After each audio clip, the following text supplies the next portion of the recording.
Coming to you live from deep within a snow, moldy, and icy radioactive wasteland. We're the survivors of the alt-right tech apocalypse, the few, the brave, the bitchy, once more wading into battle against the horny lobster hordes with Rantzerker number 236. What do romance novels give women that men don't? I'm your host, Alison, and with me is she who must be obeyed, Karen, and the indomitable Brian on the knobs and whistles and switches. Okay, so let's just should we get right into it, or maybe I'll ask the burning question that I had. What I have that. I have the language button. Yeah. Just randomly hit that button to prove he has it. Okay, so well, was there anything of worth at all in this, Brian? Give us an overview. Well, it's a Manifestelle video, so that depends on what you think is worth. But I mean, I think there's definitely some rage bait, and it seems appropriate for the kind of show this is. So yeah, that's all I'll say. I don't want to spoil anything, but I think you can guess what Manifestelle's thesis is. Oh, I'm looking at the takeaways now. One that stands out to me is the historical context of romance novels reveals their role in challenging patriarchal norms. Either that or men just suck and women have to read about good men instead of the sucky ones that they're stuck with. That they just imagine in their mind in every capacity, physically, mentally, emotionally. There's actually no man in there. It's all women. All right. So shall we start with a clip before, or shall I do the Let's things? Start. Yeah, do the things, and then we'll play her little opening so you guys can get a sense of the setup. Okay. All right. So if you, at any point throughout the show, you want to send us a tip and a message with that tip, you could do so at feedthebadger.com/justthetip. Very best way to send us whatever tip you want to send us. And probably the best way for you to send us a comment, since it avoids YouTube's comment wood chipping. So once again, that's feedthebadger.com/justthetip. And if you'd like to support the show to make sure we can give you this delectable content every month, you can do so at feedthebadger.com/support. Every bit helps. So $5, $10, if you have it, please throw it in the hat at feedthebadger.com/support. All right, Brian, let's just do it. Do it. Okay, let's take a listen to the beginning. Love sells, but did you know it's a $1.4 billion industry? That's more than mystery, sci-fi, and fantasy combined. And for millions of women, romance novels aren't just stories, they're an escape. In a world where finding a good partner feels harder than ever, fiction offers the love, passion, and respect that reality so often withholds. But here's the twist. The romance we escape to was never just ours. It's been packaged and sold to us. We were promised love as a reward for playing by the rules. Be beautiful, be selfless, be the perfect woman. And this commodified fantasy of romance isn't about connection, it's about control. And while we're devouring these stories to I'm sorry. This is a genre written in almost entirely, exclusively by women for women. It is women giving women what they want. And they do it so well that romance fiction is not just the number one selling genre of fiction, it outsells all other genres combined. Mystery, literary fiction, like lump in every other genre, young adult, right? Lump in all of them. Okay? Romance outsells it. And I'm sorry, you can't blame patriarchy for women giving women what they want to read. Oh, yes, you can. Yeah, you can always find a way. And by the way, right? 99% of romance written since like the 1980s does not have a perfectly gorgeous female, like a heroine. Does not. She's never perfectly gorgeous. She's never, Mary Sue, Pollyanna. She's never like, some of the best romance novels I've ever read were women who were kind of Jane Eyre-ish, a little bit plain, and They were a And vessel for the reader to put themselves into. Basically. that's exactly what it is. Yeah. And like, you have entire genres of romance, particularly highly eroticized romance, like erotic romance and romantica, that have like big beautiful woman, right? The man is usually close Always. to perfect, right? Like, sometimes he'll have to walk Freckles. with a cane, like Dr. House, because he got injured in battle or something like that, right? But Saving an orphanage and a nunnery at the same time, usually. yeah. But and sometimes he'll have personality quirks that are like he's arrogant or whatever. But generally, he learns how to be a better person through his relationship with the woman, right? And he earns her, and so it's like he earns her love. Often, romance novels force the man to really prove himself worthy of her love and affection and all of that stuff, and it's just like, yeah, no, don't give me this bullshit. 50 Shades of Grey wasn't written by a man. Yeah. No, and No. if you actually look at 50 Shades of Grey, that protagonist, there is absolutely, she is nothing. She doesn't have any interesting hobbies, from what I remember. Well, they weren't interesting, so I didn't remember them. Who are we talking about? Who? Anastasia Steele, the protagonist of 50 Shades of Grey. Oh, yeah. Yeah, Karen, just maybe don't eat your mic, whatever it is you're doing. But Sorry. she is nothing. She has no interesting qualities. She's not described as attractive. In the movie, she is not, well, I mean, she's cute, but she's certainly not a Hollywood beauty. Yeah. And it's so I don't even right off the bat, Manifestelle is full of crap. And it's interesting that she's creating this framing. I don't know why, because romance, like Karen was saying, specifically has genres that cater to whatever flaw women think that they have or do have, right? If if you're overweight, if you're a little nerdy and bookish, yes, you can find one. Yeah. And even worse, like the personality flaws. If you're a control freak, if you're incapable, if you're a freaking histrionic, you'll find your place. And it's this entire, well, not the entire, because I've actually found romance that does, because the thing is that romance is in the genre called buddy love, or it's supposed to be. It usually doesn't, it fails really badly, but the idea behind buddy love is that both of the two characters are both their primary antagonists, but also the person that they need to grow the most. So that the process of the story, they learn to put the relationship be ahead of themselves individually.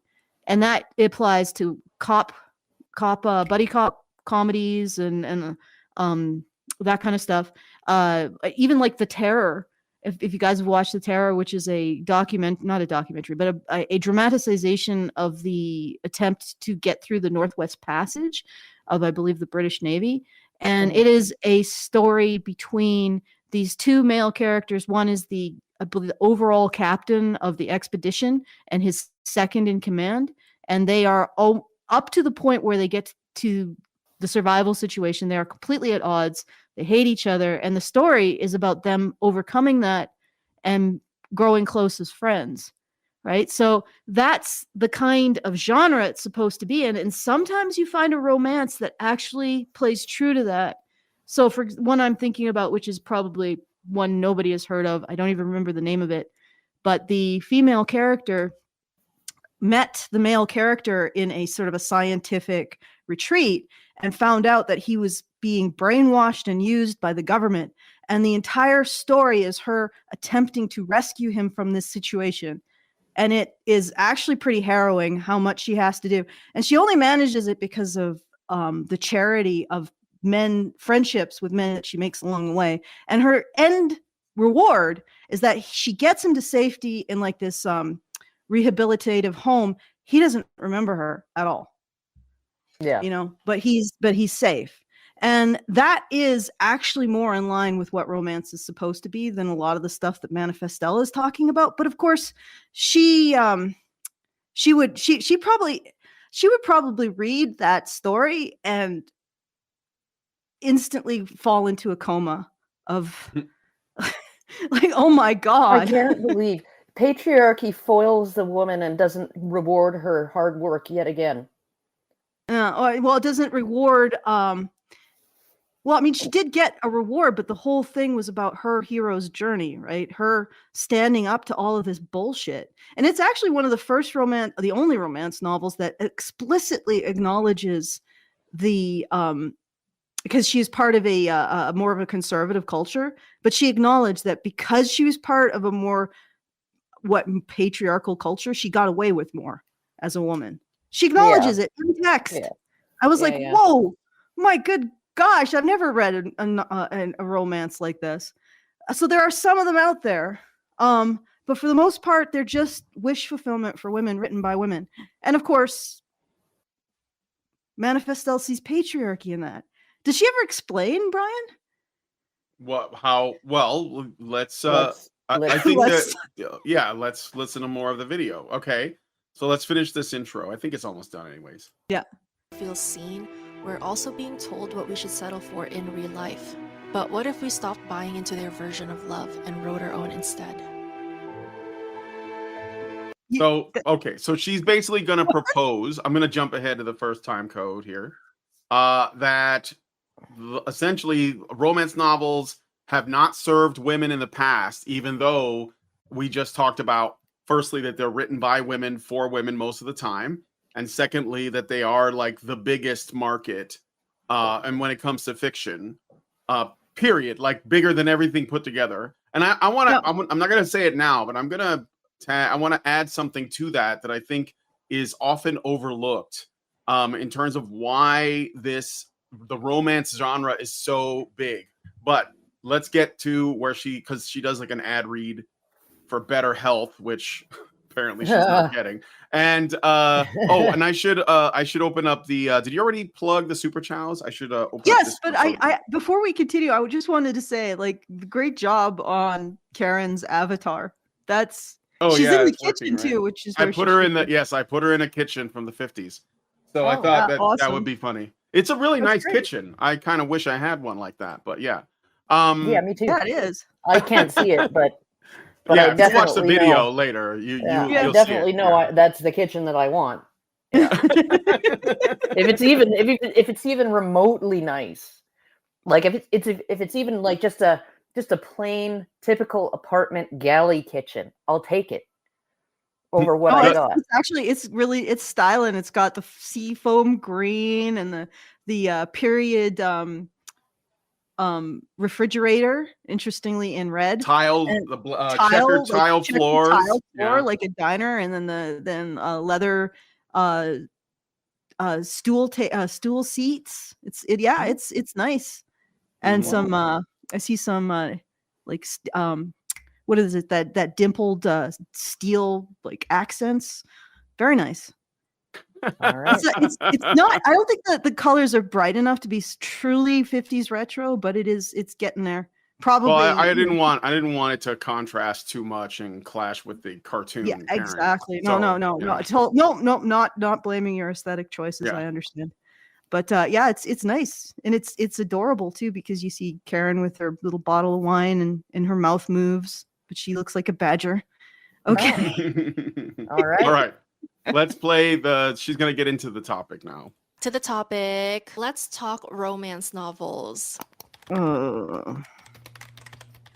As the name suggests, this genre revolves around topics of love and romance. In short, love stories, whether that's young adult romance or YA, rom-coms, dark romance, romantasy, and many, many more. But before we get into all of that, it is worth backtracking to see how this genre came to be. We can actually trace the origins of the modern romance novels we enjoy today back to the 18th and 19th centuries. The first ever romance novel was published by English writer Samuel Richardson titled Pamela, or Virtue Rewarded, which tells the story of a young woman who attempts to resist giving her virginity to a wealthy landowner. So, very interesting that this was their definition of romance.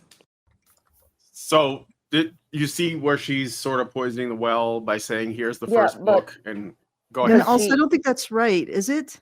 Does she end up with the wealthy landowner, or does she get rescued from her horrible fate by a different man? We could look it up. Yeah. What, Or was I'll look she it just up. being recalcitrant? You could look it up. What's I'm the like- name of the? Do you remember the name? Virtue Rewarded, I think. Yeah. Okay, so published in 1740, Pamela is an epistolatory novel, a story told through devices such as letters, journal entries, and other documents, recounting the story of a 15-year-old maidservant who becomes the subject of repeated sexual advances and harassment by her employer, Mr. B. Pamela struggles to avoid Mr. B's attempt at seduction, which escalate to an abduction and an attempted assault. Pamela's commitment to her virtue is rewarded as Mr. B reforms and offers to marry Pamela and elevate her social station. Pamela accepts and spends the rest of the novel adjusting to being an upper-class lady. My dear, this is more wish fulfillment. I don't care if it's Yeah. written Yeah. by Samuel Richardson. Samuel Richardson was obviously listening to his daughters or sisters or maids. Like, seriously, this is Yeah. this is basically 50 Shades of Grey written No, in this is- 1700s. It's Cinderella. Yeah, but with a little bit more, a more aggressive man, shall we say? There you go. But Yep. it's saying keep, like, it's actually saying exactly the same thing that Manifestelle says, except more in the 70s, the 17th century idiom. Like, it's saying, don't give your sexuality away for free, ladies. That's exactly Manifestelle's message. Why does she have a problem with that? I'm guessing Yeah. because she only ever read like 2 sentences about the book. Yeah. Yeah.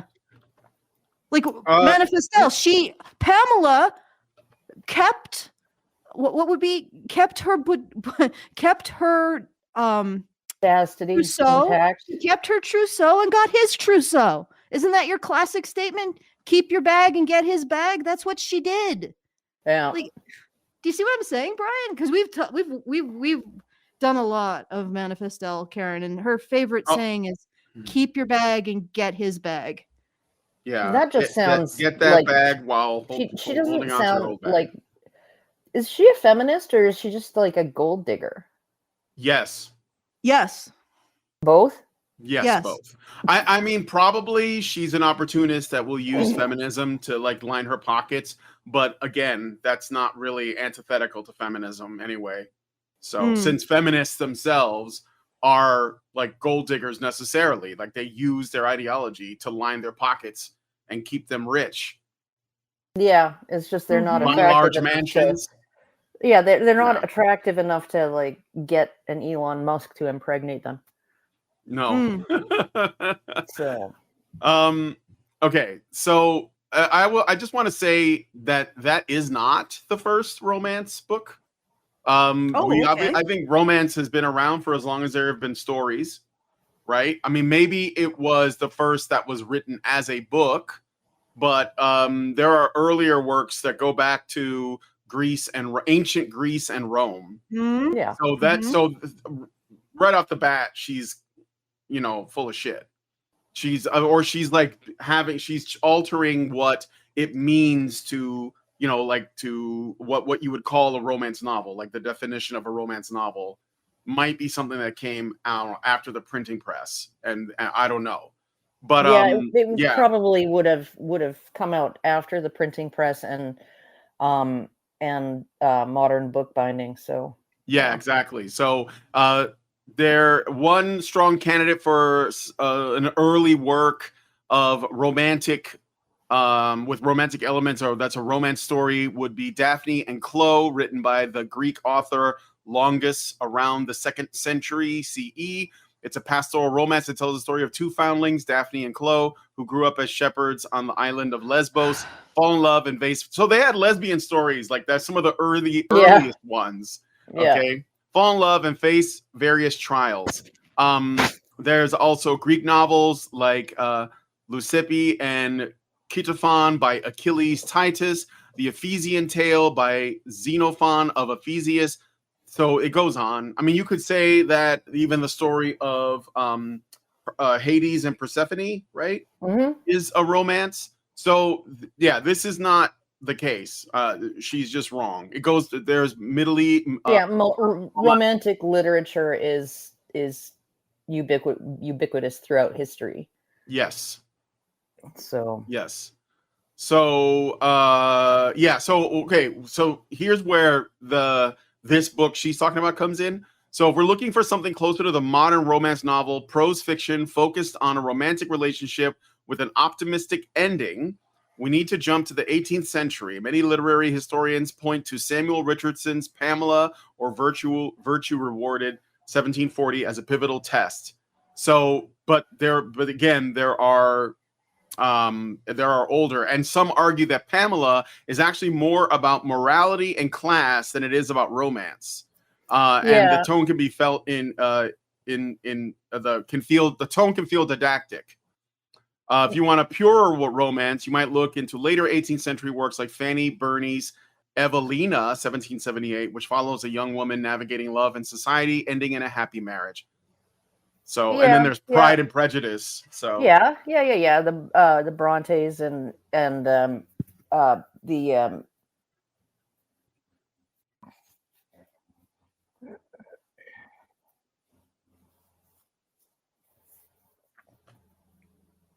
well, but she wants. She should have done that Lesbos one.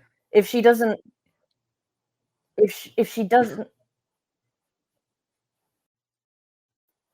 well, but then how's she going to get his bag?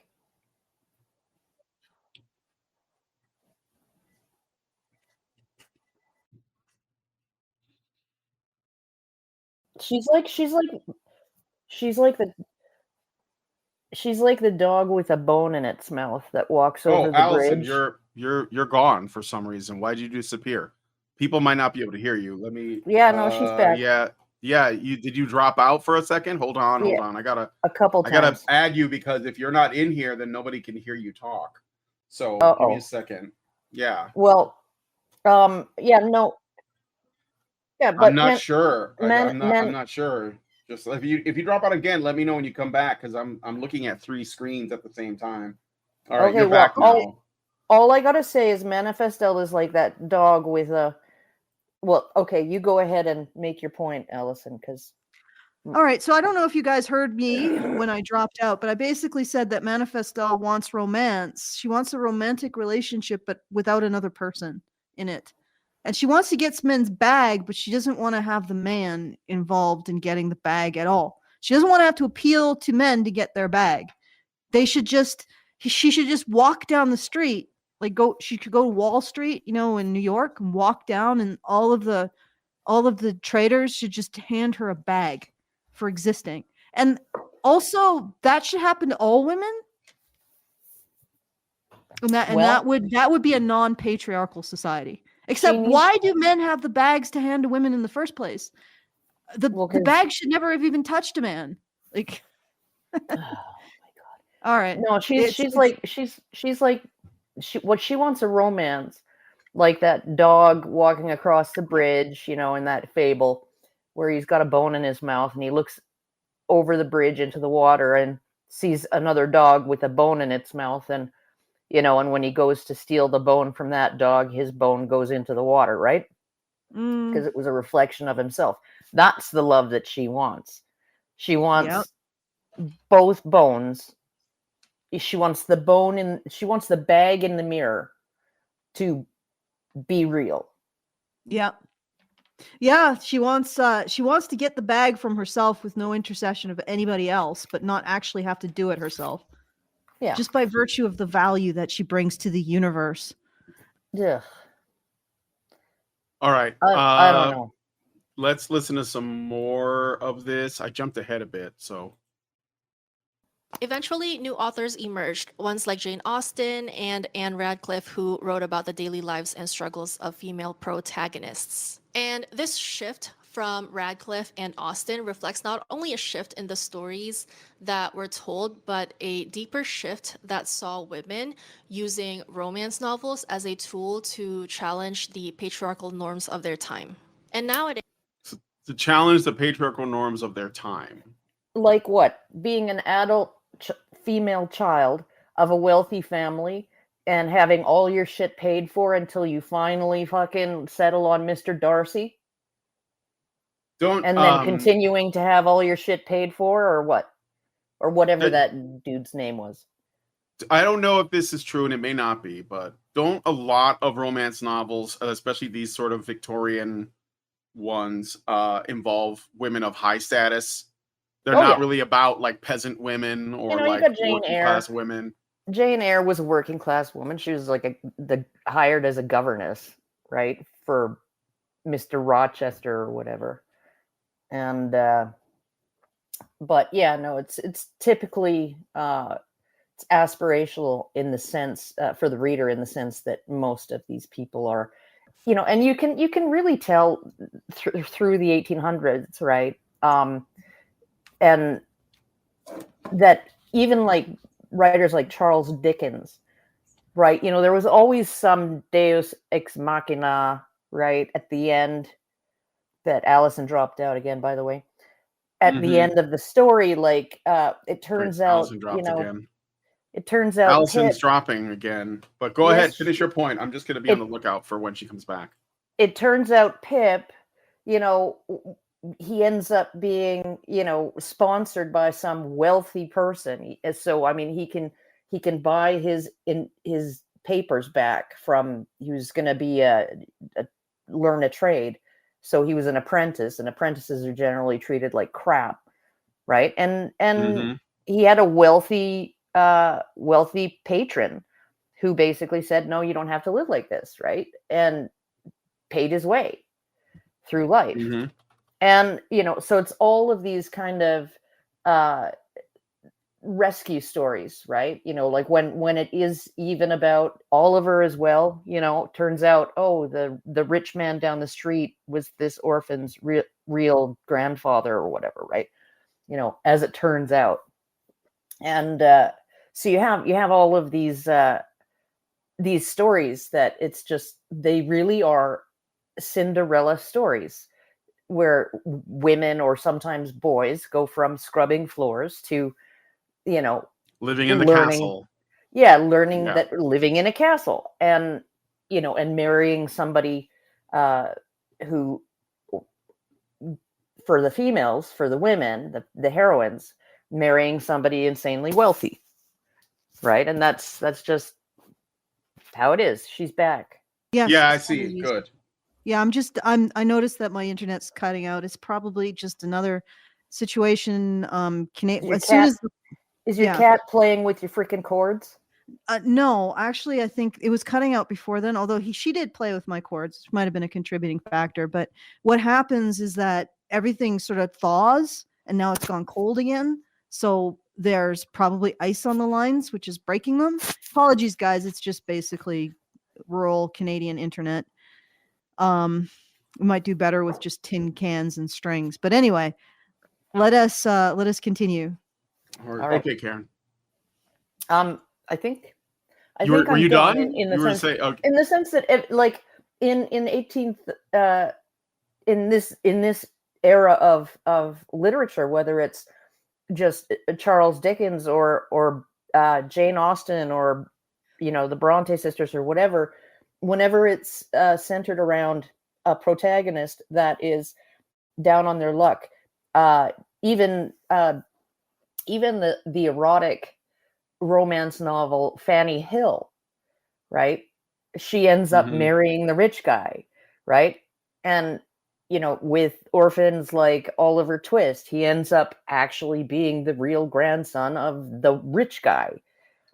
So Pip gets his wealthy patron who buys him out of his hardships, and it's just this is, I mean, when you have so many people in those positions of being working class, and that's a real struggle, you know, during that period of time.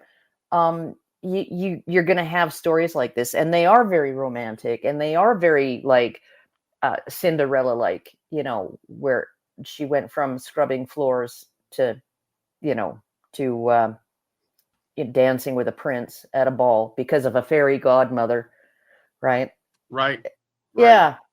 So Okay, so I want to say that, but okay, so what's Manifestelle's point though? What is her angle? Why does she basically poisons the well by citing this is how it started, and she goes with let's say cherry picks a certain author that fits the definition of what she's saying when she says, oh, the earliest example of romantic literature can be tied to this story, and this is what it's about, you know, and she doesn't tell you the whole story. She just sets the framing to say, look, this is a patriarchal romance novel, and then goes on to like say, well, it evolved from there. And somehow, and this is the thing that I think is kind of weird, is that she's telling us that because more women writers got involved in writing romance novels, they use romance novels as a way of fighting the patriarchy. no, they don't.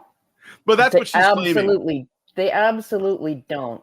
Okay, I know, but that's her claim. And then, but what's weird about that is that she's also going to claim later that that thing that she just claimed that these later romance writers did hasn't happened because now women have to do it. So it's like a thing that happened, but then it didn't happen because we need to do it now. But that's like her thesis, is that women, modern women, have to write romance novels that apparently are not about men at all somehow, and don't involve it in one, huh? But well, yeah, so I mean, they are and they aren't, right? They are centrally, like, the main protagonist of a romance novel written for women is the female protagonist. That's just how it is. Yeah. Right. So I mean, like, the man is in the secondary role. He's the she's the lead actor, and he's the supporting actor in the story. Yeah, for sure. Absolutely. I got a super chat from Senior Sticks. I actually had another one that I didn't read from before. I should go back. I kind of missed it. But Senior Sticks says for $2, Markle is a modern day example and she failed. Yeah, like Meghan Markle. Then there was something, I think it might have been him again. Let me just double check here. He said for $2, could the feminists adapt in times before now? I'm not sure what that is in reference to, but I think that before modernity, women were more, they were just too busy to worry about this shit. And generally they were just like men, you know, like we didn't have the luxury to complain about like our status, which I think is ultimately what this is about. So yeah, my grandmother, she read a lot of romance novels, and she would sit down for about half an hour a day with a romance novel, and that was her break. She'd have a cup of tea and read a few, you know, a couple chapters of her latest romance novel, and then she'd always write in the inside cover, you know, give it a rating, and you know, like V dot good meant it was pretty kinky, and pretty hot and steamy, and like a weak cup of tea was like a bad rating. So she was definitely, I mean, Grandpa had his porn. We found them one day, his magazines, and Grandma had her porn, and you know, but And yeah, such no, it was. she was way too busy to really to focus on romantic life, right? It was always family, and then, you know, even when she was raising young kids, work, right? So like work running the general store, work running the post office, that kind of work, as well as, running a household and raising a family. I just wanted to point out that I think I called it earlier that she wants a romance without the man, essentially. And I think she also wants to be able to compete with other women based on how good her man is, but also without the man. Yeah. She wants to be able to get a man who is make all of her friends jealous, right? But without she doesn't actually existing. But without actually existing, because then she would actually have to compete with other women for him. That's the female dating strategy. That's one of the things that I noticed is that they want what they call a high value man, which would be a man that many, many women are after, but they don't want to have to deal with the fact that many, many women would be after him. Yeah. Mm-hmm.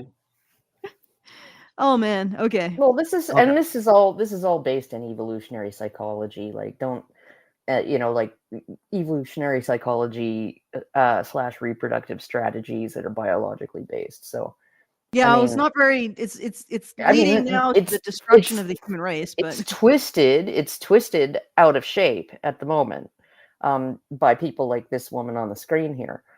But yeah, no, like the criterion. Wanting a high value man has changed, right?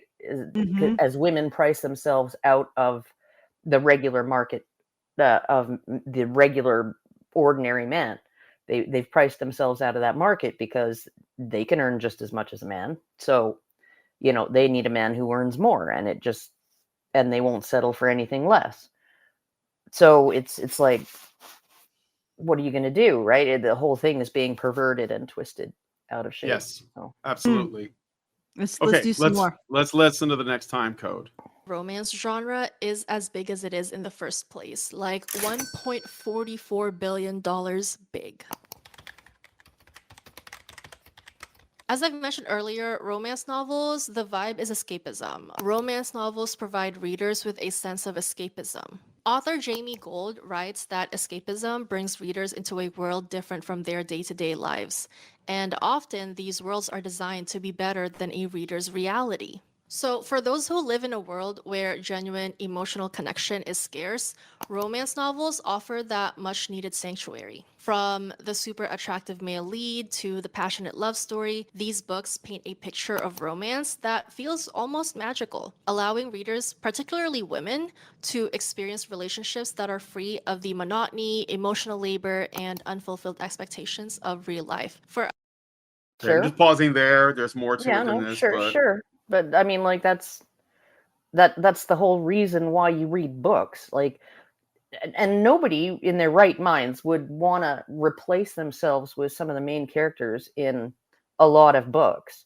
right? But I mean, you read fantasy fiction for escapism, to vicariously experience things that you otherwise would not, like taking the ring to the mountain of fire, right?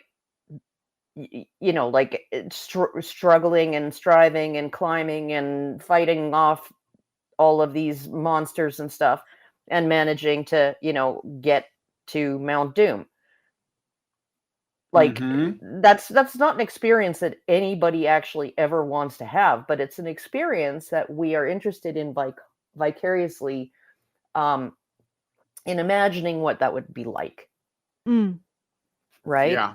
Mm-hmm. So, well, remember, Tolkien was in the Somme in World War I. I think that he is writing from experience in a way, but he's sparing us, like, how awful it actually was, right? By putting it in a fantasy context. But even then, like, by the end of Lord of the Rings, you're like, holy shit, these guys are never going to be the same. And so, and you look at too, putting it in the fantasy context, it makes it. I mean, like, people like movies like Saving Private Ryan and The Pianist, and hyper realistic depictions of those kinds of situations. What was it? 1918, I think it was an amazing movie, and you watch that for the visceral feeling of, like, it's but it's not something that you would ever want to go through. Yeah. No, for sure. Yeah, that's what. Well, I think there is an important point to these two stories. Part of it is that it's kind of like wisdom in a book, Yes. because he's writing about his experiences. So, but anyway, I feel like we're getting off track. Let's listen to more All of right. this. For other people, it also becomes a source of comfort. And in real life, like none of us really know what's gonna happen, but in the romance novels, we get to read about people for whom most of the time everything's gonna turn out okay. Helen Wong, author of The Kiss Quotient, even shares in an interview for Elle that happy endings are a key part of the appeal. Wong shares, "When I read a book and I know it's going to have a happy ending, I brace myself and guard my heart and don't want to get hurt. In romance, I have that trust that the author is going to take me on a ride, but it's going to be okay, which makes the experience more intense. You give up that control." Alex Axe also points out how weirdly great it is to read a story in which the characters' problems are, on the whole, pretty ordinary. Axe writes, "At a time when a lot of us are overwhelmed by outer problems that we can't really fix, retreating to a world where the main worry is if person A and person B are going to figure out their issues in time to have a fulfilling relationship, while probably not worrying about their president starting a nuclear war, feels pretty dang good." Beyond No, it's true. They couldn't help themselves. They could No, not but help themselves. it's true. Like Harlequin romances have a very specific formula, and they actually like demand the formula by page number, basically by page this, they have to meet, by page that they have to like have a romantic sexual or sexualized Yeah, encounter, right? By page X they have to have the big misunderstanding, right? And be angry with each other, and then by page Y you oh, it's like it was just a big misunderstanding, and then they get together, right? And so it's a very, very specific formula, and it's there to create tension in the middle, specifically around the big misunderstanding. And so it is a very mundane formula, because all couples, whether they're newly dating or not, end up having a big misunderstanding at some point, Mhm. right? So yeah. And not always, and that is something that doesn't necessarily end, not just yeah, one. but it's like, I thought he was cheating, but he was really out buying me a birthday present, right? So, Yeah, but you have to understand, this woman doesn't want to actually, like, she has a life, but she doesn't want to show up for it. Like, she just doesn't. She doesn't want to. She doesn't want to have to do anything in her life. She's like the ultimate, like, I don't exist at all. I'm just a skin some man should crawl into and animate. Okay. All right, I got a super chat super chow from Great Indoors. Ooh, cool. So Great Indoors gives us $5. Thank you, Great Indoors, and says, in one of Better Bachelor's latest videos, I've seen young, attractive women in LA and New York City trying to get a date, and they are on TikTok complaining about the lack of men. We're talking about speed dating events that are only being visited by women. In what way does Manifestelle critiquing romance novels has anything to do with the situation right now in the real world? It's like watching bubbles within a bubble trying to deflate bubbles. Well, she doesn't want to face the reality. Yeah, it's cope. She's I think a lot of women are lonely, and they haven't figured out that they could fix it because they don't want to change. And they're lazy. They don't want to do emotional labor. Right. They don't want to change, and they're lazy. That's it. And I think it is getting to the point where even if they do show themselves as willing to do the emotional labor and provide value, and not value in the sense of what she values, but value in the sense of what a man would value in a woman, right? Even if they get to that point, men are getting so fed up, right, with just the culture overall, that they might not be able to find one who's even willing to take a chance on anything serious with them. Yep. Well, I mean, you're basically entering a contract in which the other party can break it and take half your stuff at any point, and then also level false accusations, which are extremely difficult to fight. I mean, it's a real losing proposition for men. And in addition, you get to have a relationship with a person who the term emotional labor has to be one of the most toxic terms.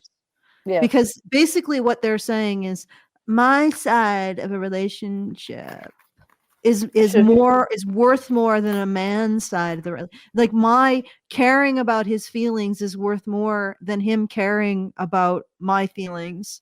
Yeah. And it's harder work for me to care about him. The idea than it of is for him fairness to care about me. The idea of fairness destroys relationships.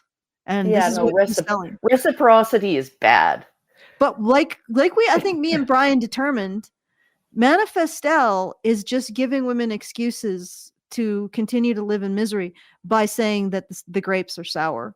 Like it's not worth it to actually pursue a relationship with a man, even though you are basically ossifying in your own misery. You're marinating in your own misery to the point where it's turning into a crust that you'll never escape. But that's better. And your eggs aren't getting any less stale, by the way, ladies. That's better than making a change, because change requires courage and it requires independent thought. It's much easier to just continue to live in misery and pretend like the goods are sour, which incidentally I think it's not the same as MGTOW, because they're dealing with a legal system that is one-sided, that is essentially man at fault divorce. They're dealing with that. These women just don't want to live. They want a man to do everything for them. I'm not kidding when I say that Manifestelle is part, and the female dating strategy, they all just want to become a skin that a man crawls into and animates for them. And Okay. they would call that oppression too. All right. Probably. Let's because it's controlling, you see. All right, let's keep going.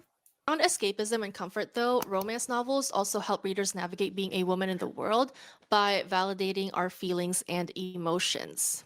Jessica Riga of ABC News specifically talks about the refreshing lack of shame present in the community of romance readers and how the genre is helping women reclaim things that we find joyful or pleasurable.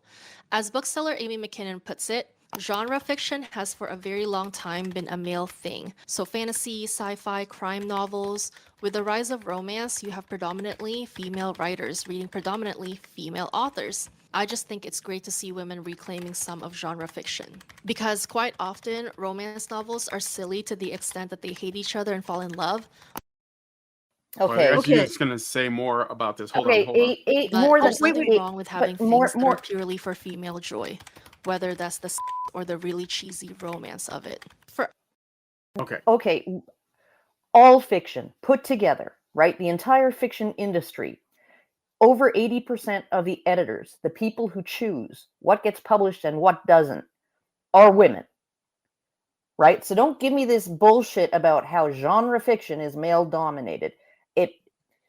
Women broke in largely through romance, right? But female editors now dominate. And that's for everything, including children's fiction.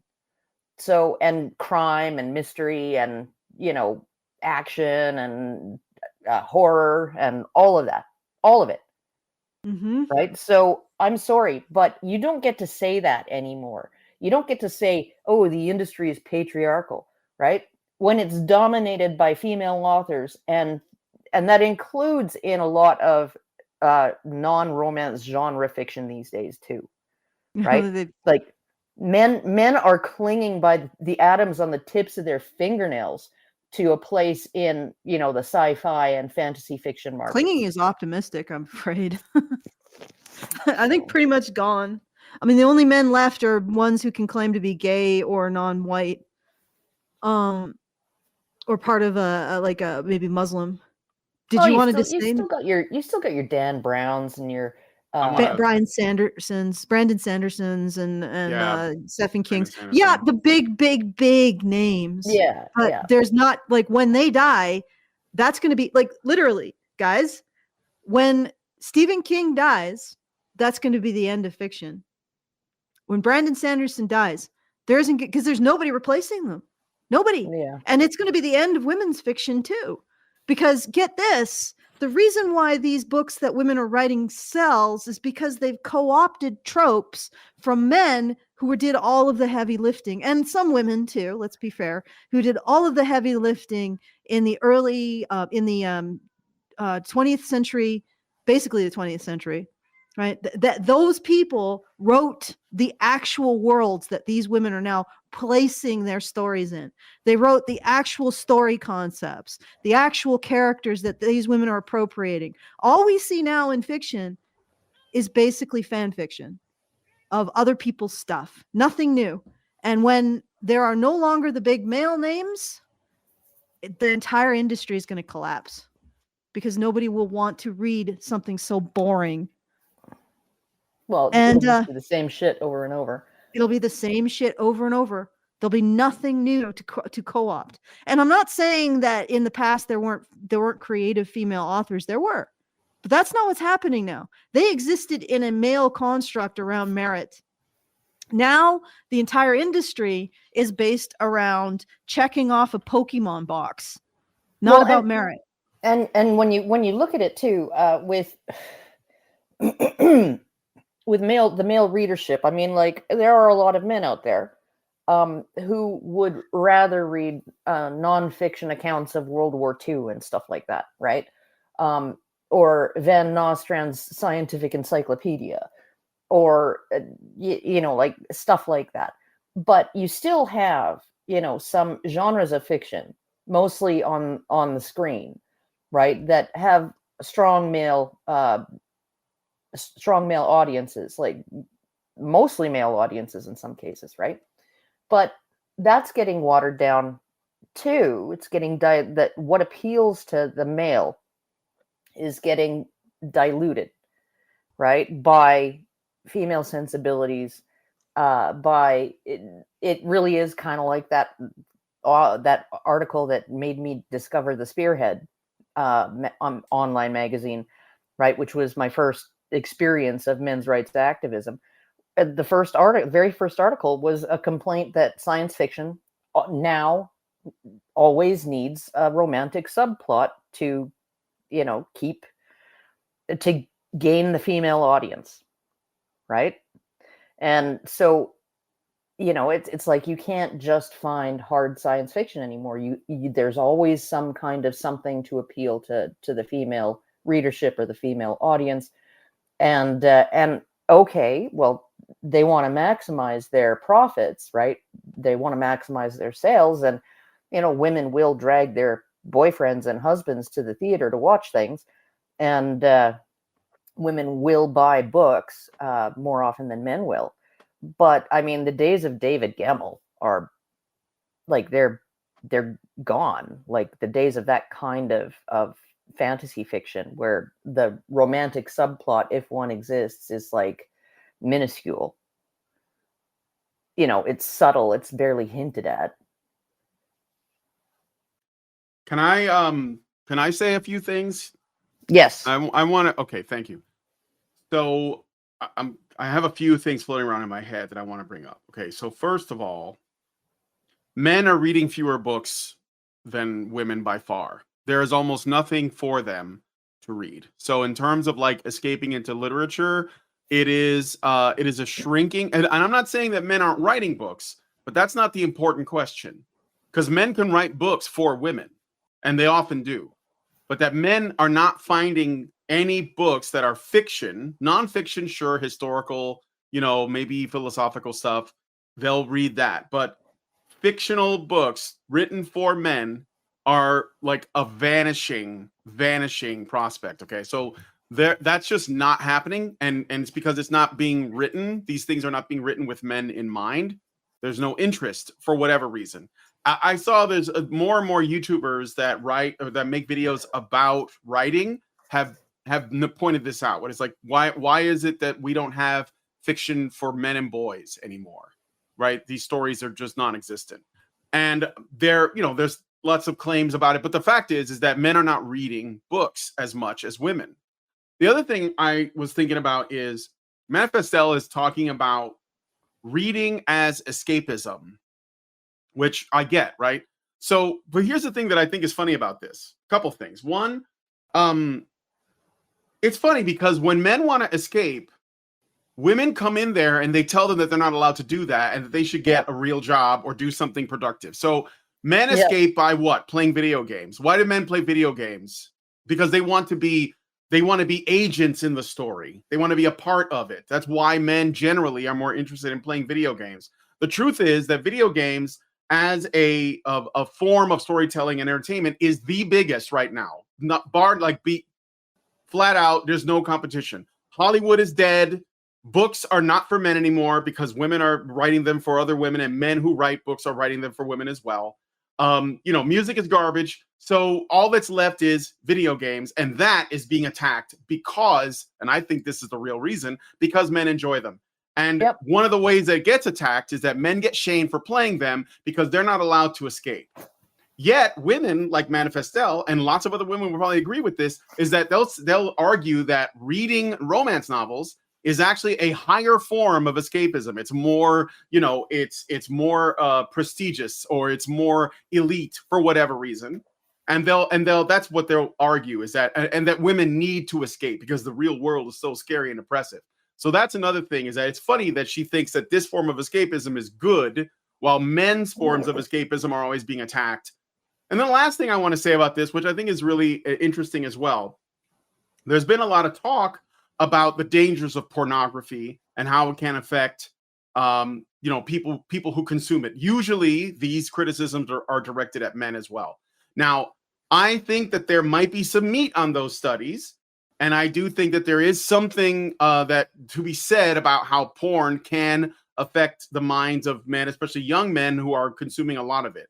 But having said that, I also want to say that could the same thing apply to women who read romance novels? Because that's what gets them wet. That's the facts. Yeah. So when she says that romance is like this massive industry, I'm like, well, yeah, but porn is also big. So are these the same? Can we compare them? I think we can. And I think it's funny because what it sounds like to me is that Manifestelle is making the case for women being addicted to porn, but she's just calling it romance novels and calling it like some kind of liberation, from the real world and from men. And it's an escapism that is completely healthy and permissible. Whereas, again, men are shamed for porn usage. Men are shamed for playing video games, but it's totally okay when women do it. And I wonder, because I know that there are studies that have been done on the effects of pornography. Why aren't there studies being done on the effects of romance novels on women? Because I guarantee you that it does affect what women expect in men. Yes. So there you go. That's what I wanted to say. There is studies that I've looked at, and it creates unrealistic expectations. And in fact, the more that women seem to replace actual men with these romance novel men, the more they start believing things like emotional labor, which is essentially just your part of a relationship, right? Like the fact that you exist with another human being with their own emotions, their own intentions, and you have to sort of extend yourself to understand it, to understand them, to maintain the relationship. That becomes an imposition solely on women somehow. And I think it's in part because of the female form of porn, what they call pornification of the brain, which actually I think they found that romance novels are worse. Because they give you they don't just give you false ideas about how sex works. They give you false ideas about how relationships work. Yeah. And they inculcate women with ideas like, oh, he should be able to read my mind, and if he doesn't love me. How many times have we seen that behavior destroy relationships? Perfectly fine relationships with a man who isn't psychic. And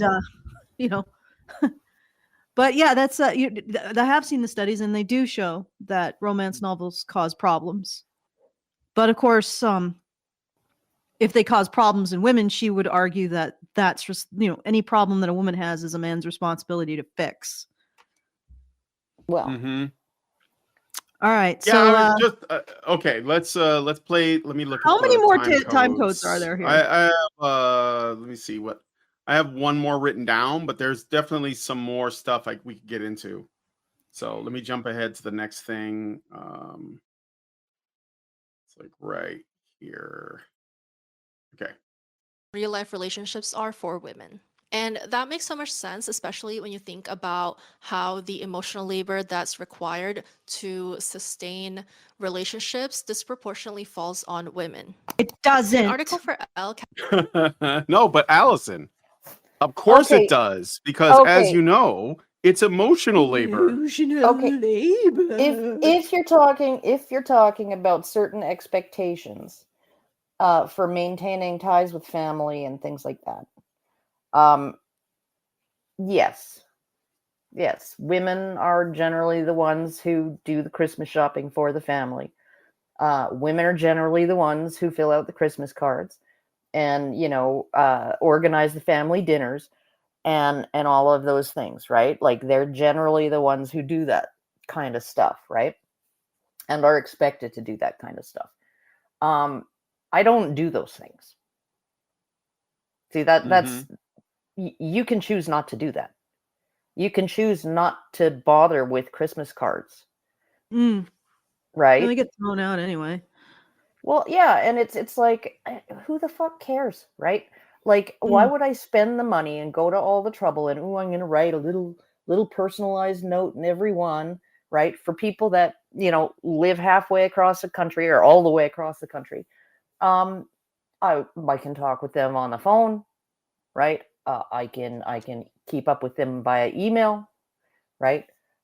Like this is just a useless freaking it's like it's it's a platitude, right? It's like when we attended a Thanksgiving dinner with my husband's family, right? And for his grandmother, and uh, and his aunt stands up and she's like, "It's just so wonderful. I can feel the love in the room, and it's so great for the whole family to be together." And she's just gushing, right? And I'm just sitting there, my kids and I look at each other, and I'm just like, yeah, she's not kidding anybody. They all hate each other. Yeah, there's right? They all do. When I listen to that emotional labor crap, how much, women are the ones who write the Christmas cards and shop for the presents, but they're also the ones who bring the unbelievable levels of toxic emotional tension. Yeah. And the drama and the accusations and the false accusations that you did this to me when I was a girl and I'll never forgive you. Oh, like, come yeah. on. And the men are the ones who have to deal with that crap, right? And all of the autistic women as well. Mm-hmm. Okay. I'm like looking at the transcript. Are we going to go through the whole now romance novels are used to confine women to blah blah blah?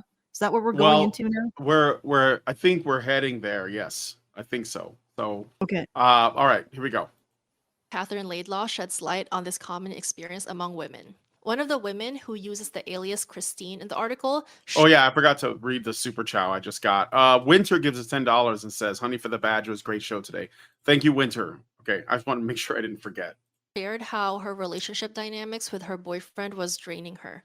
10 months in, Christine started to notice some red flags in how he approached the necessary tasks that come with keeping a relationship on track. For one, he couldn't plan ahead. "I rely on you to be my calendar," he'd tell her when she would comment on his lack of initiative. And when it came to making dinners together, all the details were on her. From coming up with meals they both liked, to picking up groceries, to remembering to take the chicken out of the freezer in the morning. Christine's experience, which isn't uncommon among women, falls under a form of feelings management called emotional labor. Coined in That is 19... trivial. How is How is being the one who gets to decide what you're going to eat Yeah, right. I was a thinking burden? that. Like, how is that a burden? I mean, I guess it's like the emotional burden of having to decide, like, Yeah, and that's not just be told. because they tried to get they were trying to initially, this is how it, how it always gropes to new victimhood. It's like a Yeah. tree root groping for water. It's Um, like the monkey, the yeah, swinging monkey. yeah, always new branch. Well, they started this victimhood with women have a second shift, and then we did the whole general social survey, and we found that actually men work, I think, 4 to 7 hours more a week Yeah. between everything. And in fact, men picked up, I think, an additional 15 hours in order for women to go back to work. By the way, guys, did you know that? Extra Yeah. 15 hours of work in a week. But to regardless, subsidize your wife they looked at that and playing they're like, outside the house. oh, looks like we can't find victimhood there. So let's go find it in this vague term called emotional labor, which now has evolved into having to make decisions. So it's not just having to write letters at Christmas time. It's now telling your partner what he needs to do. So that is emotional labor. Even though he is the one who has to do it, if you have to tell your partner what he needs to do, that is emotional labor and you are being abused. It usually is considered coercive control, but because it happens to a woman, it's actually emotional labor that she is obligated to do for the man. Right. So she has to make the decisions about what they're going to eat. That's her being oppressed by the man, because he should make the decision what they're going to eat and know exactly what she wants. Right. Yeah. Well, and Mind if reading. he decides wrong, he's going to hear about it. Yeah. So essentially, their entire construct of emotional labor is my man isn't psychic and doesn't do what I want before I tell him. Like that's, and this is the new thing they're humping. If he even if he did guess right what she wanted to have for dinner, maybe she's just not happy that he would make assumptions like that. Like, why wouldn't he ask me? Yeah. So, and also that description of emotional labor is, any guy watching this, I know there's not a lot of you, but there's a few of you, you realize that basically applies to anything a woman can contribute to the relationship. Because she's not describing any additional stuff. She's not saying I'm doing this for the cooking. I'm also paying the bills. I'm also keeping the car fixed. I'm also mowing the lawn. I'm also fixing the gutters. I basically do everything. And he just sits there like a spoiled girly on the couch, taking my bag and having his own. She's not saying that. She's just saying, well, I have this chore of taking care of the food. So the fact that they can isolate any chore and they can't say overall I'm doing more anymore, they just isolate a single chore and saying I have to do this, means that if they end up having to do anything in the relationship, you are exploiting them. Yeah, well, and for feminists who are all about the money, right? Money doesn't seem to factor into this at all. I mean, like when I look at my relationship with my husband, right, it's very, very, very delineated, right? I do manage all the bills and manage all the food and do all the shopping and do a lot of the exterior maintenance of the house and take the garbage out and do a lot of stuff like that, right? I do those things. And he generally doesn't have to do any kind of domestic work around the house. I do keep the car filled up. I take it into the shop for repairs, all of those things, right? He doesn't generally have to lift a finger around the house unless there's something too heavy for me to lift or, I need an extra set of hands. That's fine. He'll pick up after himself and stuff like that, and put his dishes in the kitchen, right? And things like that. But it's like that's fine because he brings in 6 figures, right? And if he's bringing in 6 figures, and I know how hard he works because he talks to me about it, right? And he asks for my advice on how to manage the office politics and still be able to get some work done. right? I know how hard he works and how stressful it is. And so it's like, to me, that seems like a fair exchange because, I mean, feminists would argue that, well, if you had to hire somebody, a professional, to come in and do everything that you do, right? Or a team of professionals, because you'd need a maid and you'd need a cook and you'd need a housekeeper and you'd need and you need a groundskeeper and you'd need, a handyman and oh, that would cost way more than $120,000 a year, right? Yeah, or you could just do it yourself. I mean, none of this stuff is stuff that you have to hire a professional to do. Not a lot of it. Installing the new sewer main, digging up the yard and installing the new sewer main, that required professionals, right? But snake in my laundry drain, I can do that. Why would I pay somebody to come and do it?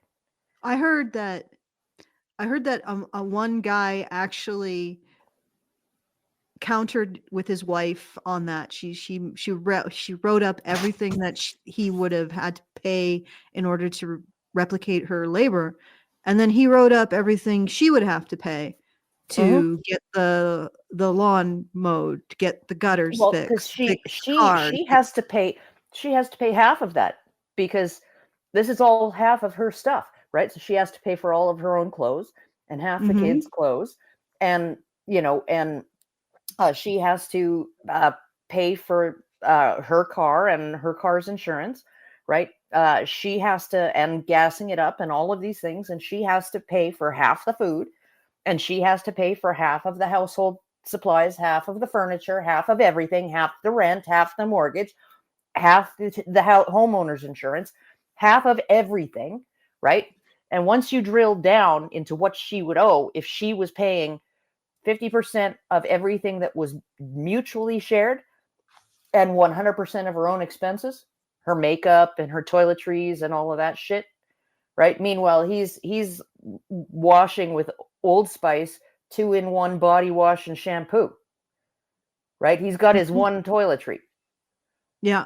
When they did that, but then you also add in all the work he does, lawn maintenance, car maintenance, computer maintenance. So they do that. If he does any kind of half of that, renovations and carpentry work. Okay. And the guy added all of that and came up with a figure that she owed him $150,000 a year. Yep. And never had that argument again. And honestly, this is what women need to realize. You are being played. Yep. You are being poisoned with this idea of unfairness when you are actually receiving an absolutely equal relationship, or even the man is doing 4 to 7 more hours a week in order, and compared to his father or his grandfather, he's doing another 15 hours so that you can just go to work at a part-time job. Yep. Like, that's an unbelievably stupid exchange. Yeah, but we did it.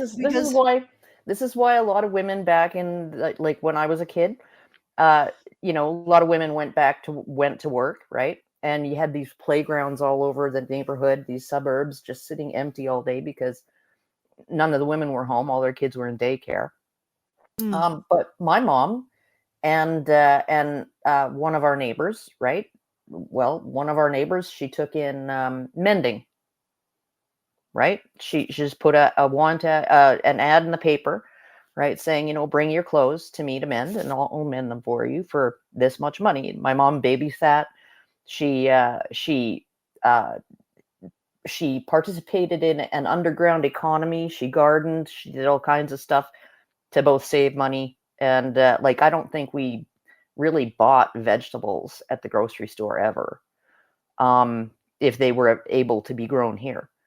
And so it's like you have a situation where it's like you can put in the work, and the money that you save is money in your pocket, and the money that you earn, right? The money that you earn being able to be in your own home, looking after things, and also being a block parent, because there were kids who were out running around and stuff, and they sometimes get in trouble, they get lost or whatever, and they look at that sign and they're like, oh, I can go knock on that door. Yeah. So it's like, so she carpooled for money. She fed the neighbor kids lunches when you weren't allowed to eat your lunch at elementary school, and unless the weather was so bad it was hazardous for you to be made to walk home. And so you had to go home for lunch, and a lot of these mothers were working. So my mom was just like, well, here, for like $5 a week, I'll feed your kid every day. And so there you go. And she contributed financially, and she put in a lot of work, but she certainly didn't put in as much physical labor as my dad. My dad worked extremely long hours. He was at work by 7 every morning. He was often not home until 7 at night. He was a heavy duty mechanic. And like you should have seen, like, it was shocking to me, because mom says, what's taking your dad so long to wash up? Dinner's getting cold. Go find him. And he's in the bathroom trying to pick a shard of metal out of his pupil that got kicked up by a fan in the engine of one of the trucks he was working on. And he finished his shift and came home and tried to pick it out with tweezers. Oh, good Lord. All right, let's play some more. Sociologist Arlie Hochschild, emotional labor was used to describe jobs that require you to put your feelings aside to get the job done, as in the case of flight attendants, nurses, and teachers. But today, emotional labor has found... Yeah, no, my dad never had to do emotional labor. Story. Yeah, my dad missed my grade. My dad missed Teachers. my grade 9 graduation because he had to drive up to Swan Hills in a rainstorm. This is like an hour and a half away or something like that, right? In a rainstorm, and fix a truck. And he missed his daughter's grade 9 graduation ceremony, or farewell ceremony, or whatever you want to call it, right? And I'm sorry, but I understood. It was kind of a bummer, but I understood that was his job. He had to set aside his feelings and do what needed to be done. Like, what the fuck? Right? And he always taught me how to do that. That's why whenever any of the guys in the kitchen cut themselves real bad, guess who they called? But did you see who this woman had the audacity of saying? Teachers, flight attendants, and nurses. Well, I mean, admittedly, Nurses. you do have to put nurses, but also doctors and orderlies. Yeah. And pilots. And police officers. And police officers and EMT. And definitely all of the jobs where men have to deal with all kinds of inclement weather, bugs, difficult climbing labor. up one of those towers that has the blinking lights on top to change the light bulb. Have you seen the videos of those? Oh my God. But Jesus that's not Christ. emotional labor. Yeah, no, It's he didn't have to do anything to get over his emotions to do that. This is delicate hiney thinking. Oh, Jesus Christ. You know what delicate hiney is? It's the whole argument against girls being subject to corporal punishment in the past in schools. Oh, it's yeah, because we yeah. have delicate heinies.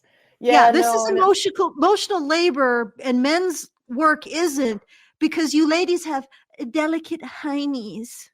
Oh, okay. God. That's yeah. Well, that's a lot of Manifestelle arguments. I wish my mom had embraced the delicate hiney philosophy, because one of us was getting it at least once a week, and she used a wooden spoon because you're the one being bad. Why should I have to hurt my hand?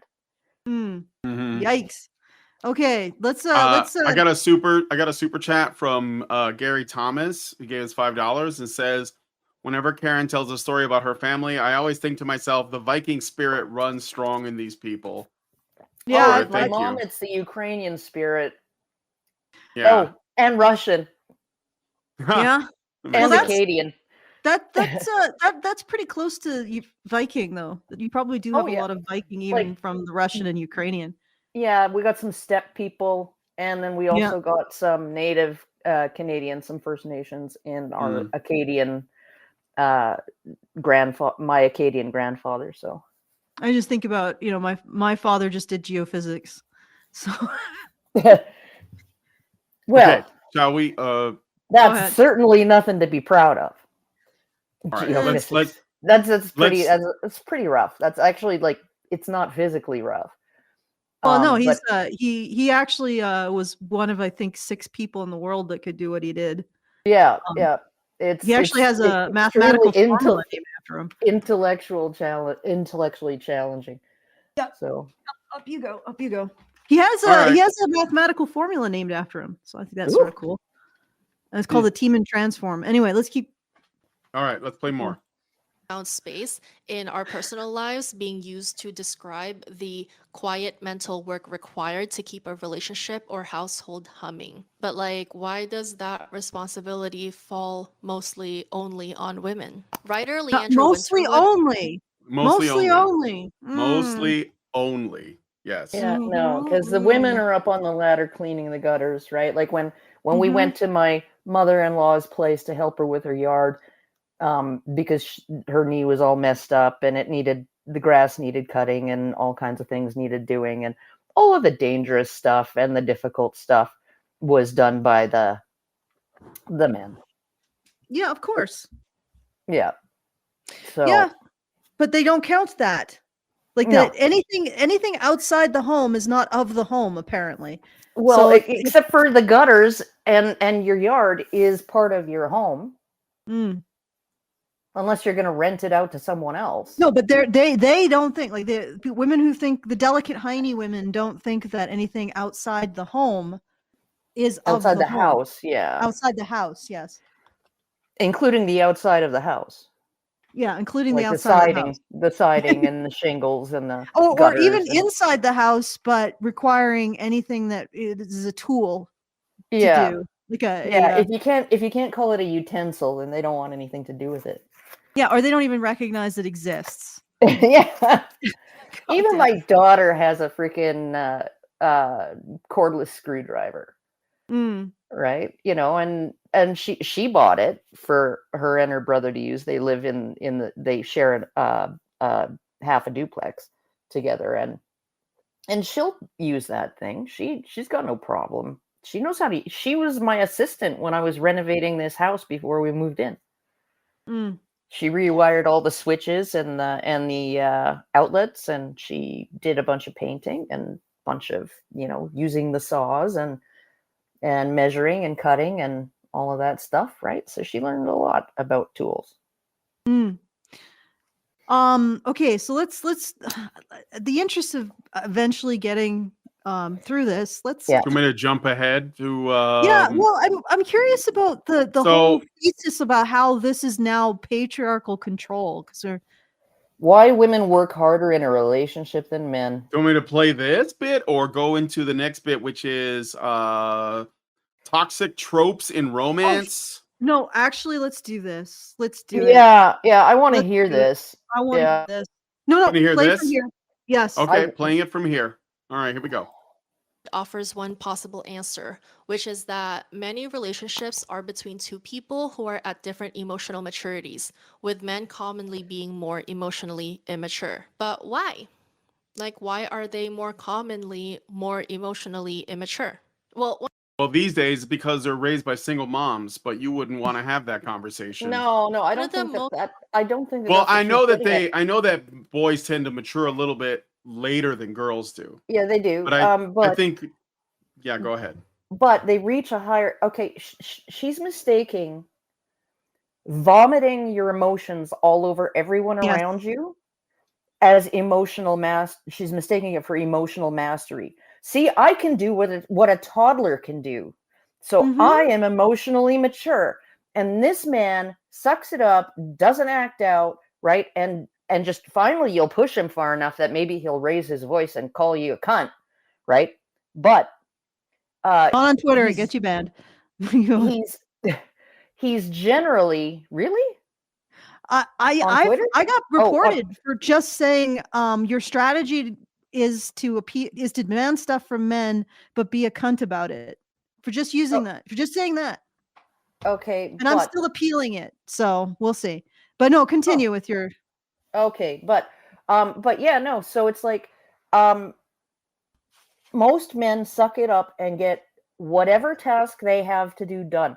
They are not as interested in administrative tasks, right? I mean, like, this is why when women go out in the workforce, they're mostly doing what they would be doing at home. Janet Bloomfield, she revealed this perfectly. They're administrative assistants, so they keep a man's calendar, or keep a boss's calendar. They run his errands, his or her errands for them. They cook. They serve food, right? Clean, they clean. They teach children. Yeah. They are the hands-on healthcare professional, right? Who kisses your boobie, your boo-boo. your boo-boo, or your boobie, your boobie, but your boo-boo, when you're in the hospital, holds your hand, makes you feel comfortable, makes you feel reassured while you wait for the doctor, sometimes for over an hour, right? So, like, they're doing those tasks. Those are all tasks that they would be doing at home if they were housewives. They manage bills, right? They juggle money, right? They do bookkeeping, right? They're accountants, right? These are the things that they do when they go out and work primarily, right? And those are the things they'd be doing at home. They just have to do all of them. They'd have to be a Jill of all of those things, as opposed to a Jack of all of those things. Mm-hmm. All right, Alison, you're talking, but I can't hear you. You're muted. Oh, sorry. Okay, there you go. I gotta. Oh, and she dropped. All right. No, she said she had to go. No, she did not say that she had to go. Yes, she said I gotta, and then she put a thumb down. Oh, well, she's gone.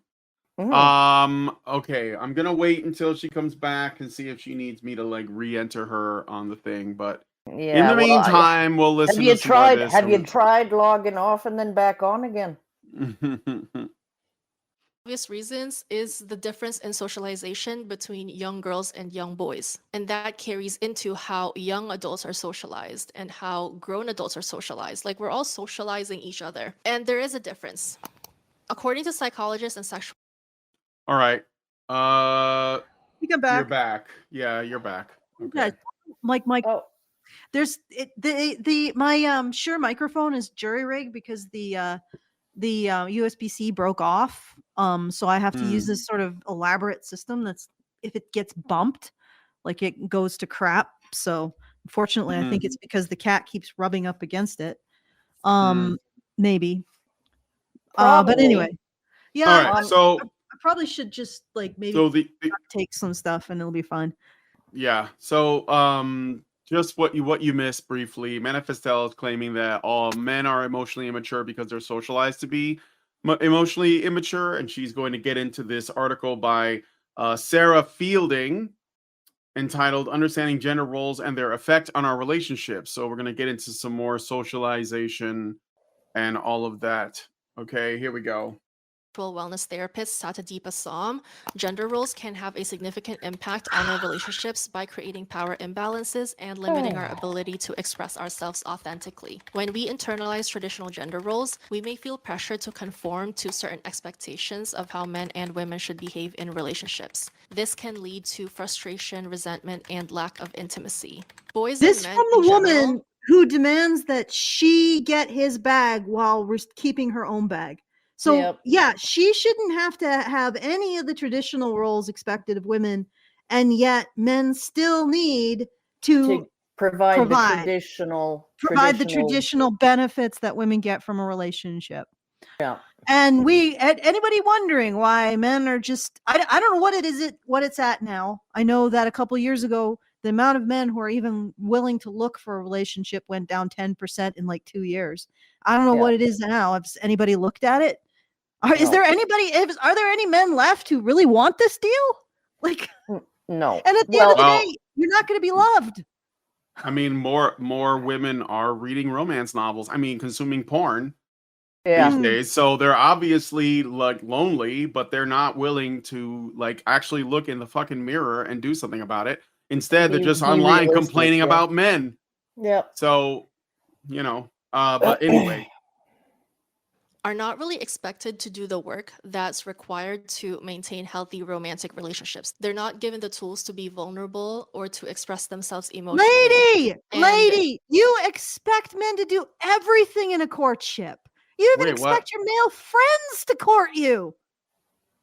Like, do you remember why aren't the men's moms teaching them how? I mean, like the dad's not around. You don't like them, so obviously mom's the one that's not showing these boys how they're supposed to act. Why is Well, that happening? Well, What okay, caused this but problem? yeah, no, like ask any red-pilled man, what's the first thing that happens when you expose your vulnerability to the average modern woman?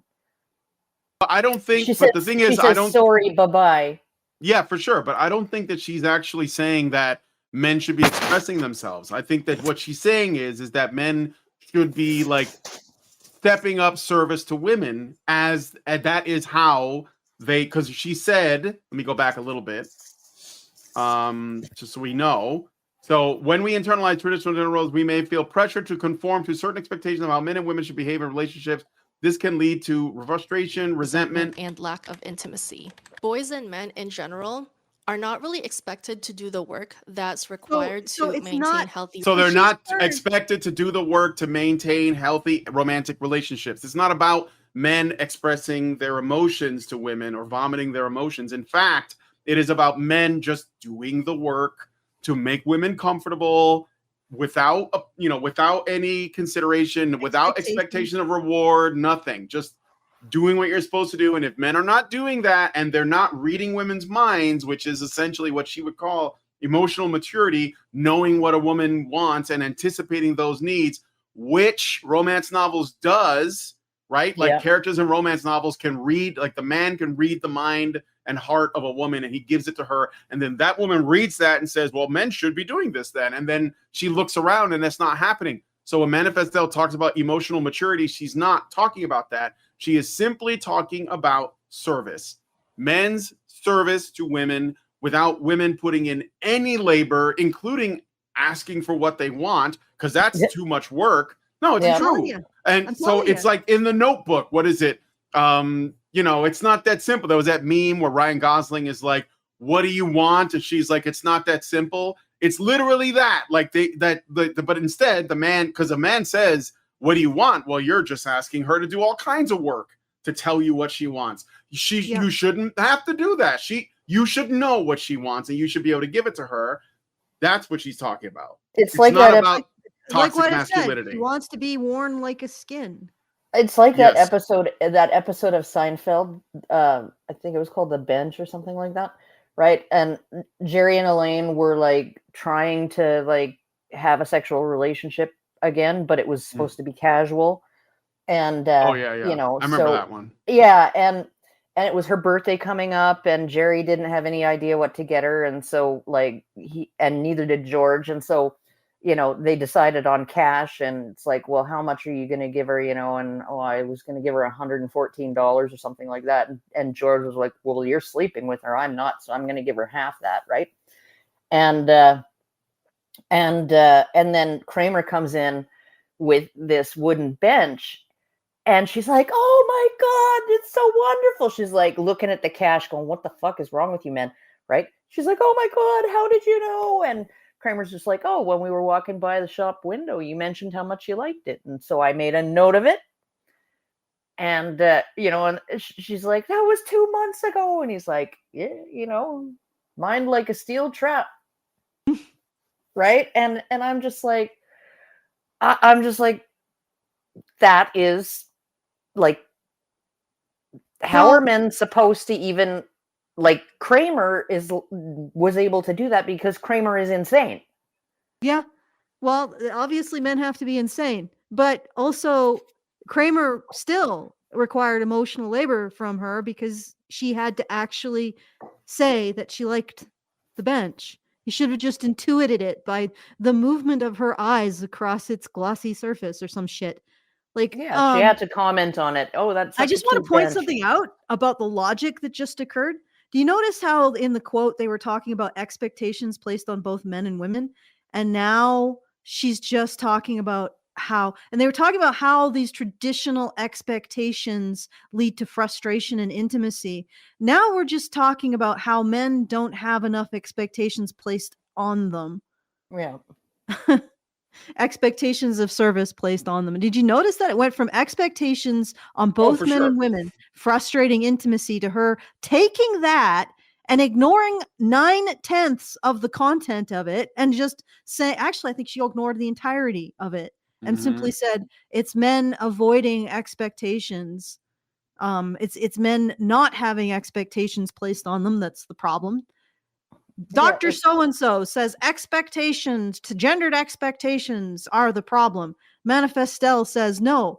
The problem is there aren't enough of them. Yeah, men aren't living up to them. Yeah. Well, I mean, Yeah. okay, let's keep going. And this is a All gendered right. expectation. Romantic relationships. They're not given the tools to be vulnerable or to See? express themselves emotionally. Tools And to be not vulnerable Well, wait a or necessarily second. express Wouldn't that be themselves emotional emotionally. labor? Wait. Isn't that No, incompatible? but with the- also to be because they're not emotional, they're not perceptive of other people's emotions. So it's Oh. not about, there's nothing sympathetic in this towards men. This is only yeah, talking okay. about how women are affected. There's Okay. no amount of sympathy towards men in this at all. Okay, They're Yeah. just can I just supposed to be used. can I point something out? The woman whose emotions are the ones that determine the emotional landscape of any particular group, she's usually completely ignorant of everybody else's emotions. This is what I've noticed. Like, she doesn't even perceive, and if she does, she considers them to be illegitimate. So when you say that somebody has to feel emotions to be perceptive of other people's emotions, that's total bullshit. Because Well, that's clear from a lot of the studies. You know, like that. I mean, think back to 2014 in St. Clair Shores, right, where Stefan Molyneux and Warren Farrell both noted that being compassionate with your kids is not how to teach them to be compassionate. Right? You teach them to be compassionate by being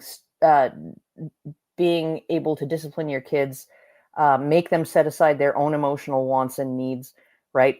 Force them to put others first sometimes, wait their turn, and then also let them play freely, unsupervised with kids near their age, in order to learn how to hash out disagreements on their own and how to compromise within peer-to-peer relationships.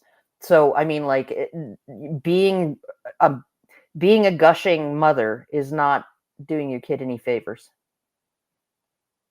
Yeah.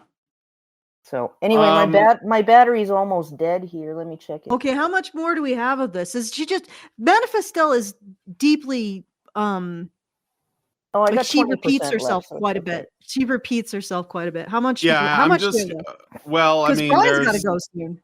I gotta go soon, yes. I'm Okay. gonna try to get to this bit where she tries to reclaim and redefine romance itself. Maybe that will be of some interest. Okay. Enlightening. I also have to do Yeah, a thank so you. do you want to do that now?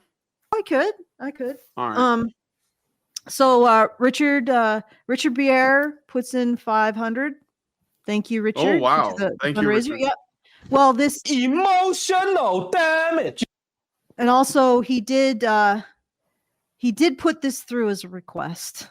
But I chose it because Karen is a romance writer and I'm trying to have kind of romance in the writing that I'm doing. I Well, usually this is do definitely that. the what not to do video for sure. So Well, certainly, like writing is close to my heart. Like the entire process. landscape of it. I hope the process, but also what's going on in the publishing industry. I honestly think it's dying because it just doesn't. It has no creativity anymore. It's just basically Xeroxes flying around, Xeroxes of Xeroxes of Xeroxes. Mhm. And the funny thing is that the more women take over the industry, the less women read. Women are stopped. They're no longer. They're actually declining as readers too. Well, you know, I All think right. so, the reason is because the best writers probably, like, personally have had, like, you know, some serious experiences like that. I think, well, at least the stuff that men want to read. I don't know. But anyway, Yeah. let's keep going.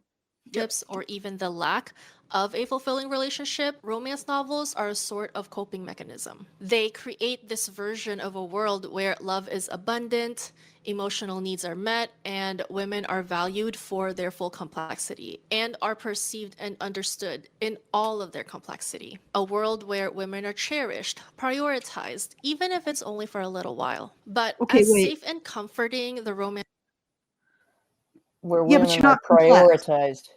Okay, but Yeah. you see, all women are not complex.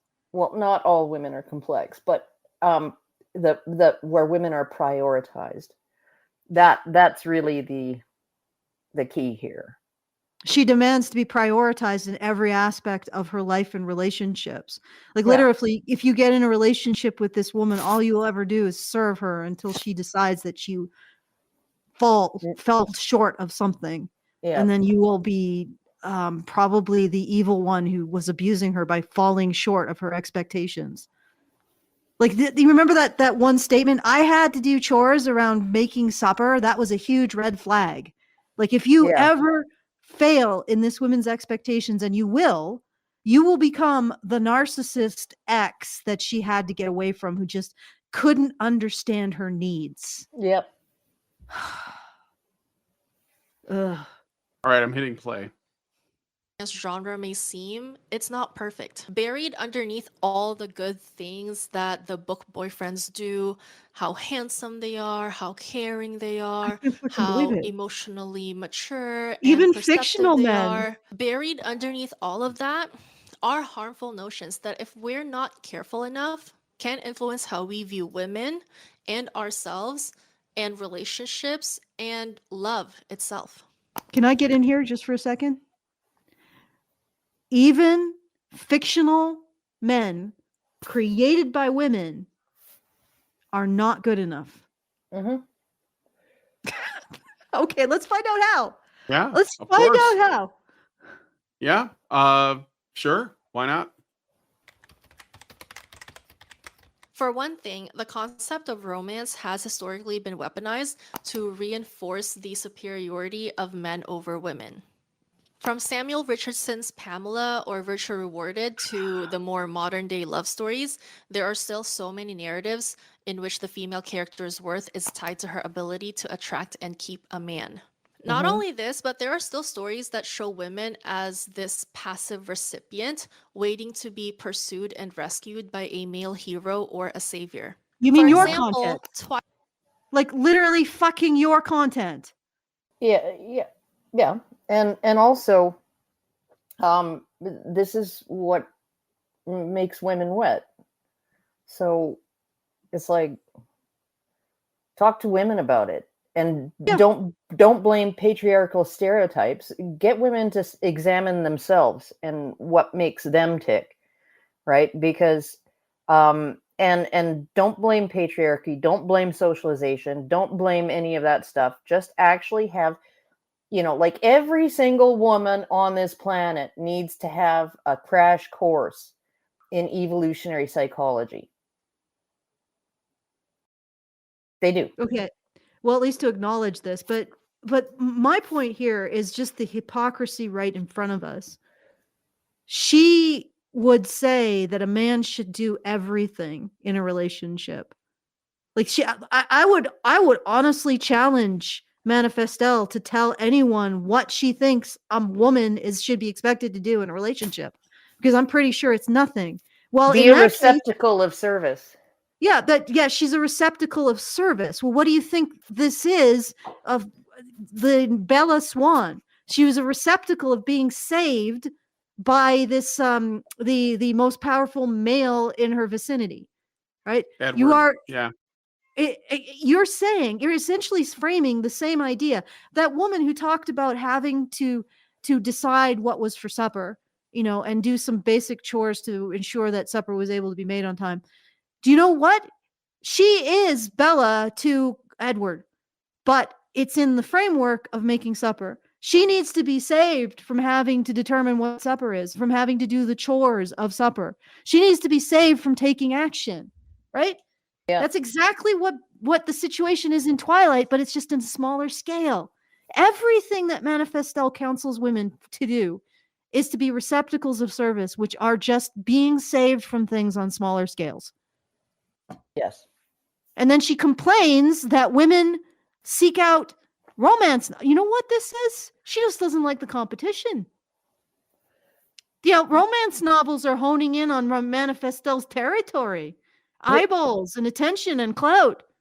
I mean, Yeah. Manifestelle knows how best women should be served. Don't read those nasty romance novels from her competition. They don't know how best to serve women, how best to save them. Like, anyway, I just wanted to point out the absolute hypocrisy right in front of us. Oh yeah. Yeah, I know women need to recognize that there's a hypergamous quality in them and take responsibility for it if they want to improve the situation. Well, But men instead, also need to recognize their own hypergamy, which is not along financial or social status lines necessarily, but more about physical attractiveness, but regardless, and personality, right? The personality traits that would make someone a good mother to an infant. Right. okay, Right. but the point is that she's selling the very same things that romance novels are selling. Yes. And this seems to be more about attacking the competition and not have women continue to blame men for what women want from men. Mm-hmm. Like, could you imagine if men did this? Like Karen was talking about how, that hypergamy of men blaming women for making them want slender, youthful women. Well, they can't even be concerned with a woman's body count without being shamed by the whole internet. Like, Yeah, so, but could you imagine? We I lived in a know. society where No, we don't. We couldn't. I don't think it would be. I don't think we would. Not I think that only other men would hold those men accountable. not only would men openly say that they prefer young, slender women, if a woman said, but I'm an older, not very slender woman that you don't desire, if a woman said that, she'd be censored. Those men would say, how dare you in any way impugn our character? Meanwhile, you're worthless because you're not the thing that we desire. I'm just saying, it'd be so fascinating to be in a reversal in a bizarro world where everything was reversed. And then also saying it's your fault, that it's the matriarchy's fault that we desire young, youthful women. Yeah, no, and the ridiculous thing is that women actually do set certain beauty standards, right? It used to be that women who were tanned, that was like a female driven fad. Women who were very slim, female driven fad, also by gay men in the fashion industry. And so I mean, like, and even sort of heavily made up women, heavily coiffed women, right? A lot of men just don't care about that kind of stuff. In fact, a lot of men are turned off by it. A ton of makeup and those long fucking Cardi B nails. Like, welcome to an invitation to an injury during sex, right? I don't even know how Cardi B hasn't stabbed her own child yet with those things. Right? Yeah. I was gonna say, wasn't there in Japan there was a female, I don't know if she was a queen or an empress or a princess, and her teeth were black, and so all the women would blacken their teeth because they thought it was like fashionable. It was, I think might have been Queen Elizabeth, because she had famously. No, there was a Japanese. Oh, yeah, you're right. Yeah, yes, that became a fashionable thing. I was just thinking, like, to take my bizarro world It would be a world in which Humperdinck was the victim and Lolita was the aggressor. Oh, good Yeah, lord! right. Imagine that. Hmm. All But right. we do live in that world because you get all the female jailers in the juvenile detention facilities saying he seduced me Yeah. to Mhm. a kid in jail, to Yeah. child in jail. Okay. Yeah. Well, I mean, even if he did come on to you, right? It's your job as the person in a position who has in a position of authority with a duty of care to say no. Yeah. Mhm. I actually, speaking of cops and people in positions of power in the justice system, you remember that cop that had sex with her entire precinct and Yeah, then right. claimed that she was being groomed? Mhm. I said to somebody, if we can't hold her accountable for her choices, if she can't say no to these guys in this context with no actual physical pressure, because she didn't, How can she even be a how can she police be a officer? cop?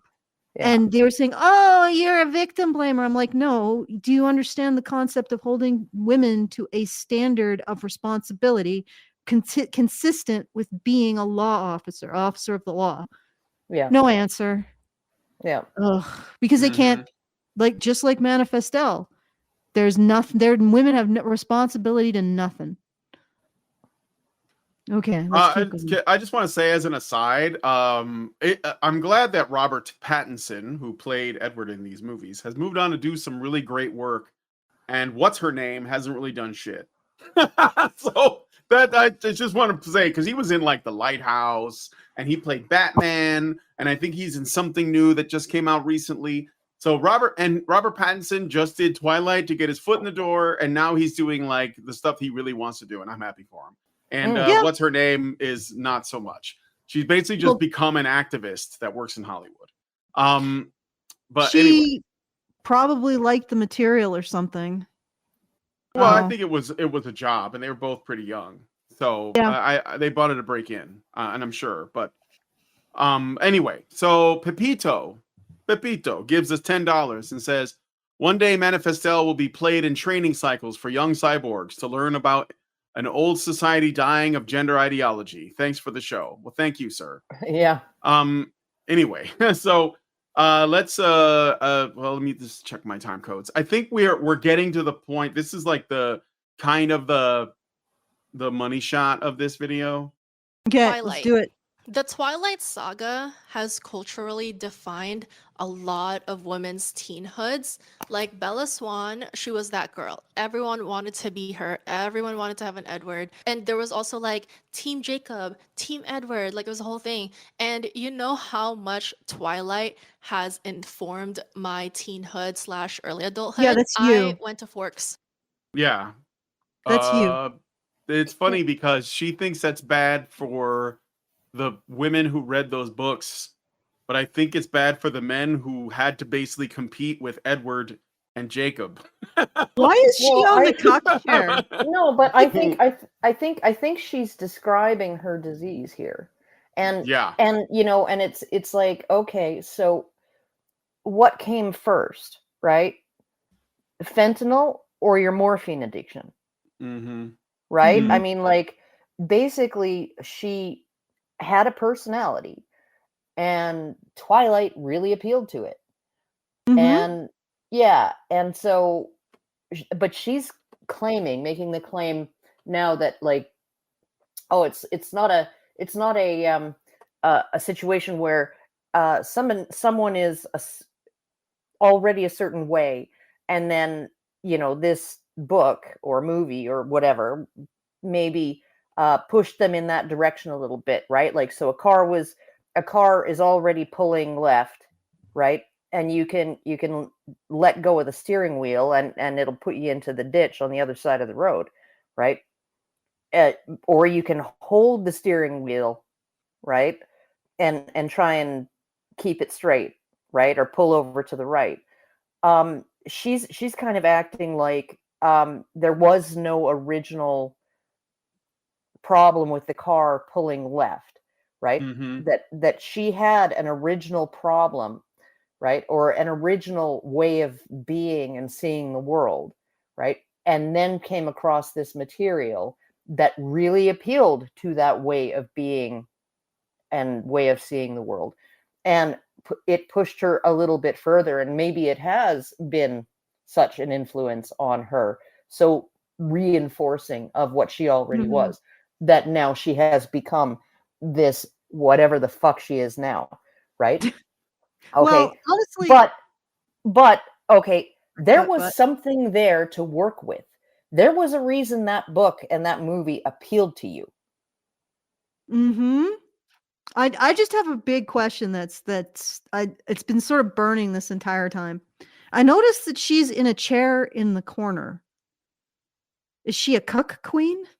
Are I we wouldn't speculate if on we that, if we but turned 180 degrees, would we be watching something a lot more interesting? Just okay. okay, that's petty. All right. Is it though? So a little bit. Zaranx gives us $5 super chat and says Kristen Stewart isn't the driver of the Twilight films.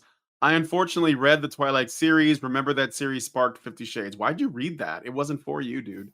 No, of course not, because Kristen Stewart plays Bella Swan. Bella Swan is essentially just a template for women to Mhm. embody. She's So a like cardboard male cutout. yeah, male fiction is usually a story that is aspirational about someone else that men are looking at and sort of admiring from afar, from the third person perspective, right? Guys Aspirational like, figure. yeah, aspirational figures. Guys like Odysseus, and they like Hercules, and they like Luke Skywalker or whatever. Yeah, They just like to see them do their thing. They like Frodo. yeah. But when women read fiction, they want to be the person in the story. So they write the character for those fictions aimed at women in such a way that any woman, they can feel like anybody. So they're kind of like they can they're a insert blank themselves. slate. Yeah, Yeah, blank slate yeah. into a blank a template. Right. So And the Twilight books are going to make Bella Swan like basically a nothing, just like an empty space. she's a rag Whereas doll. the characters are all of the men that are attracted to her or around her. So Mhm. look at there was a show. It was basically like a more mature version of Twilight called True Blood. It was on HBO. It was based on some books too, and it's the same kind of stuff. These steamy romance novels where Sookie, who was like this waitress in the South that had was like a nobody that for whatever reason nobody noticed, but the vampires fell in love with her, and like the werewolves fell in love with all the supernatural, powerful, strong male characters wanted to be around her. They wanted to be with her. That was all just so that the women reading the books could inject themselves into that. 50 Shades of Grey is the same. It's basically just Twilight fan fiction, and it's just being repurposed for the same reason. And there was like a movie, I just thought about this. There's a movie, I think it's called Honora, and it won the Oscars. I guess swept the Oscars this year. Nobody watched the Oscars, but it was a film literally about a stripper that meets like a rich Russian like foreign guy who is basically Pretty Woman but like sluttier, and it's basically just that taken, and it's all of this is this kind of weird wish fulfillment for 304 women that are like, oh yeah, I have like, if it's a stripper that finds a good man and they fall in love and they get married like really quick, and like I don't know where it goes from there, but the point is there is this fantasy of finding a high status man, and he woos her, and she whatever resists like for a while, but eventually caves and gets with him, and that's kind of like that is the fantasy, and Manifestelle, she's basically doing a self-report. Well, Here. Pretty Woman was actually I enjoyed it, but part of that was that the Julia Roberts character was actually charming. She was charming, and she was funny, and she was quirky, and she had a personality, and and it's like, okay, I can enjoy that, and I don't like, but Bella, or whatever the fuck her name is in Twilight, Bella Swan. she you never like, read those books, Karen? You never read those books? I've never read them, but I have heard so many complaints from thoughtful sort of writers, thoughtful writers of romance and fiction, right, and critics of it, right, thoughtful ones, that she's just basically a cardboard cutout. She's there for the reader to insert, and so she has to be nondescript. She has to be to have no personality, because if she had a personality, the reader wouldn't be able to insert herself into the character, into the role. So Yeah. Okay, but let us, because I know. All right. I know. yeah, Yeah, I'm my running out of time battery's got 16 minutes left. All right. Okay, let's finish this. Zeranx gives us another super chat and says, for $2, I was without hobbies, not watching TV, and bored. Not an excuse, but okay. All right, let's move on. Oh yeah, I'm gonna jump ahead. Actually, she just goes into like her, unless you want to hear like her thing about Twilight, but I think you basically already hit it on the. Only if it includes any kind of realistic self-reflection of what she it was does and not. why the book appealed to her. No, she basically talks about how Bella's identity revolves around Edward. Again, I think that's a media literacy problem, but yeah, that Edward's identity revolves around Bella. yes, Yeah. exactly. Like seriously, guys, like what are you guys talking about? It's the Bella's identity revolves around the reader, whoever's reading at the time. Yeah. Like, are you freaking nuts? That Bella has no identity because the identity is supposed to be that of the reader, and Edward has no existence outside of Bella. Yeah. It's No, I know exactly. All right, let's listen. Romance novels, they tend to glorify toxic relationships because a toxic relationship is better than no relationship. Instead of describing possessiveness, jealousy, and control as the unhealthy behaviors that they actually are, we interpret this kind of behavior as romantic because, oh my god, he's so scared of losing her. Instead of seeing emotionally unavailable and brooding men as people who might not be ready or equipped to be in a relationship, we'd rather see a woman's love transform and fix them, a la, I can fix him. and this does lead women into thinking that I can fix him. whenever they see a fixer-upper man, instead of recognizing that someone's personal development is not our task, especially a full-grown adult man's. Okay, like, he has stop, to please. want that for him. all right. You guys wanting dark triad men has nothing to do with the patriarchy. In fact, the patriarchy that you described, the kind of expectations put on women, is to get them away from ending up in any kind of situation with a dark triad man. That's all on you. Like women just, for whatever reason, they just love themselves some sociopaths. So all of the crap that Edward Cullen got, that made him attractive to the female audience, who are literally attracted to aspects of sociopathy in men. And narcissism. Yeah. And narcissism. What you would term patriarchy does is it tries to raise women or girls in such a way that they start to realize that the upstanding man with personal virtues and values and a sense of responsibility and conscientiousness is more attractive than the dark brooding guy who will leave you with a black eye as much as kiss you. Right? Yeah, like Gilgamesh at the start of the epic is more attractive than Gilgamesh at the end of the epic. Yeah, but you need to raise girls with expectations and priorities that make them realize that dark triad men are not attractive. Yeah. Or they are attractive, but they're going to ruin you. I think that's what the whole ruination of women is about. It's basically saying, you got something that this dude can take away from you. Don't let him. Go for the guy who's conscientious, hardworking, wants to build a community, that kind of thing, right? Yep. But women want the drama though. That's why they read these books. Like she's saying it shouldn't be, but then there's no plot at all. Women want the men that need them. Like what is 50 Shades of Grey about is the broken baby bird that also happens to be a multi-billionaire with a huge cock. And he needs, Anastasia Steele to save him. Yeah, it is a power fantasy, exactly. For women. That she is going to, for women, exactly, 100%. An extremely powerful, dangerous man that's like a dark triad man, but there is a good man underneath, and only this woman can save him from himself. It is like Beauty and the Beast. This one woman. Well, this the one the, woman Yeah. the did it. Disney adaptation of the original, because the original was not like that. But No, Well, I yeah, mean, man, I was thinking about the TV show with Ron Perlman. so she's taking a female power fantasy, which is this Mhm. idea that you can reform the dark triad man and somehow turn him into, without losing attraction to him, by the way. 'Cause Yeah. this is the other thing. Turn him into that conscientious servant, right? That's the power fantasy. And she's looking at that and she's saying patriarchy did this to us. No. Yeah.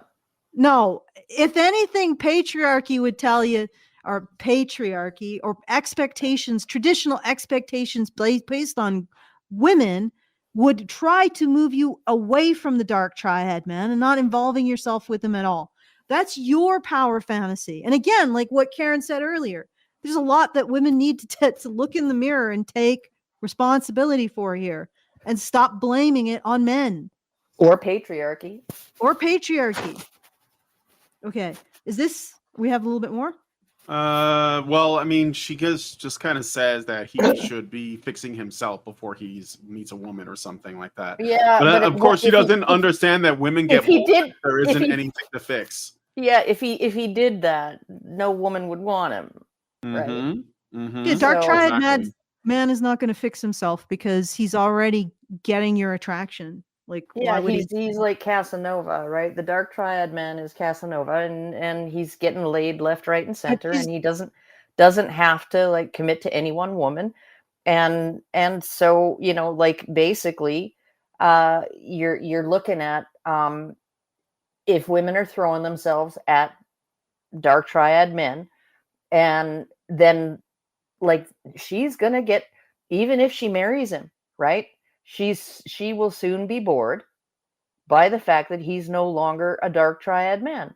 Well, he still will be, but she'll be upset by his behavior. If he genuinely is a dark triad man, she'll become upset with his behavior. But the other thing I wanted to point out is when she says a fixer upper, because we have been party to the extended universe of Manifestelle terms, she means a man who's like still going through med school, Karen. Oh, for Christ's sake. She doesn't even really mean a psychopath. She means a guy he's not quite hasn't on the bar graduated yet. He hasn't joined the he's bar not association. past the bar. He hasn't gotten a partnership in the high-powered law firm that he's employed at. Oh, for God's Like, sake. basically, Manifestelle wants to marry a man 1 second before he rolls into his grave, and then she can Mhm. inherit his billions. She wants to be like that chick who was a stripper, wasn't she? Who married Anna that Nicole 80 Smith? Yeah, Anna Anna Nicole Nicole Smith. She was a Playboy playmate, and she was a Yeah. guest model. But yeah, totally a stripper.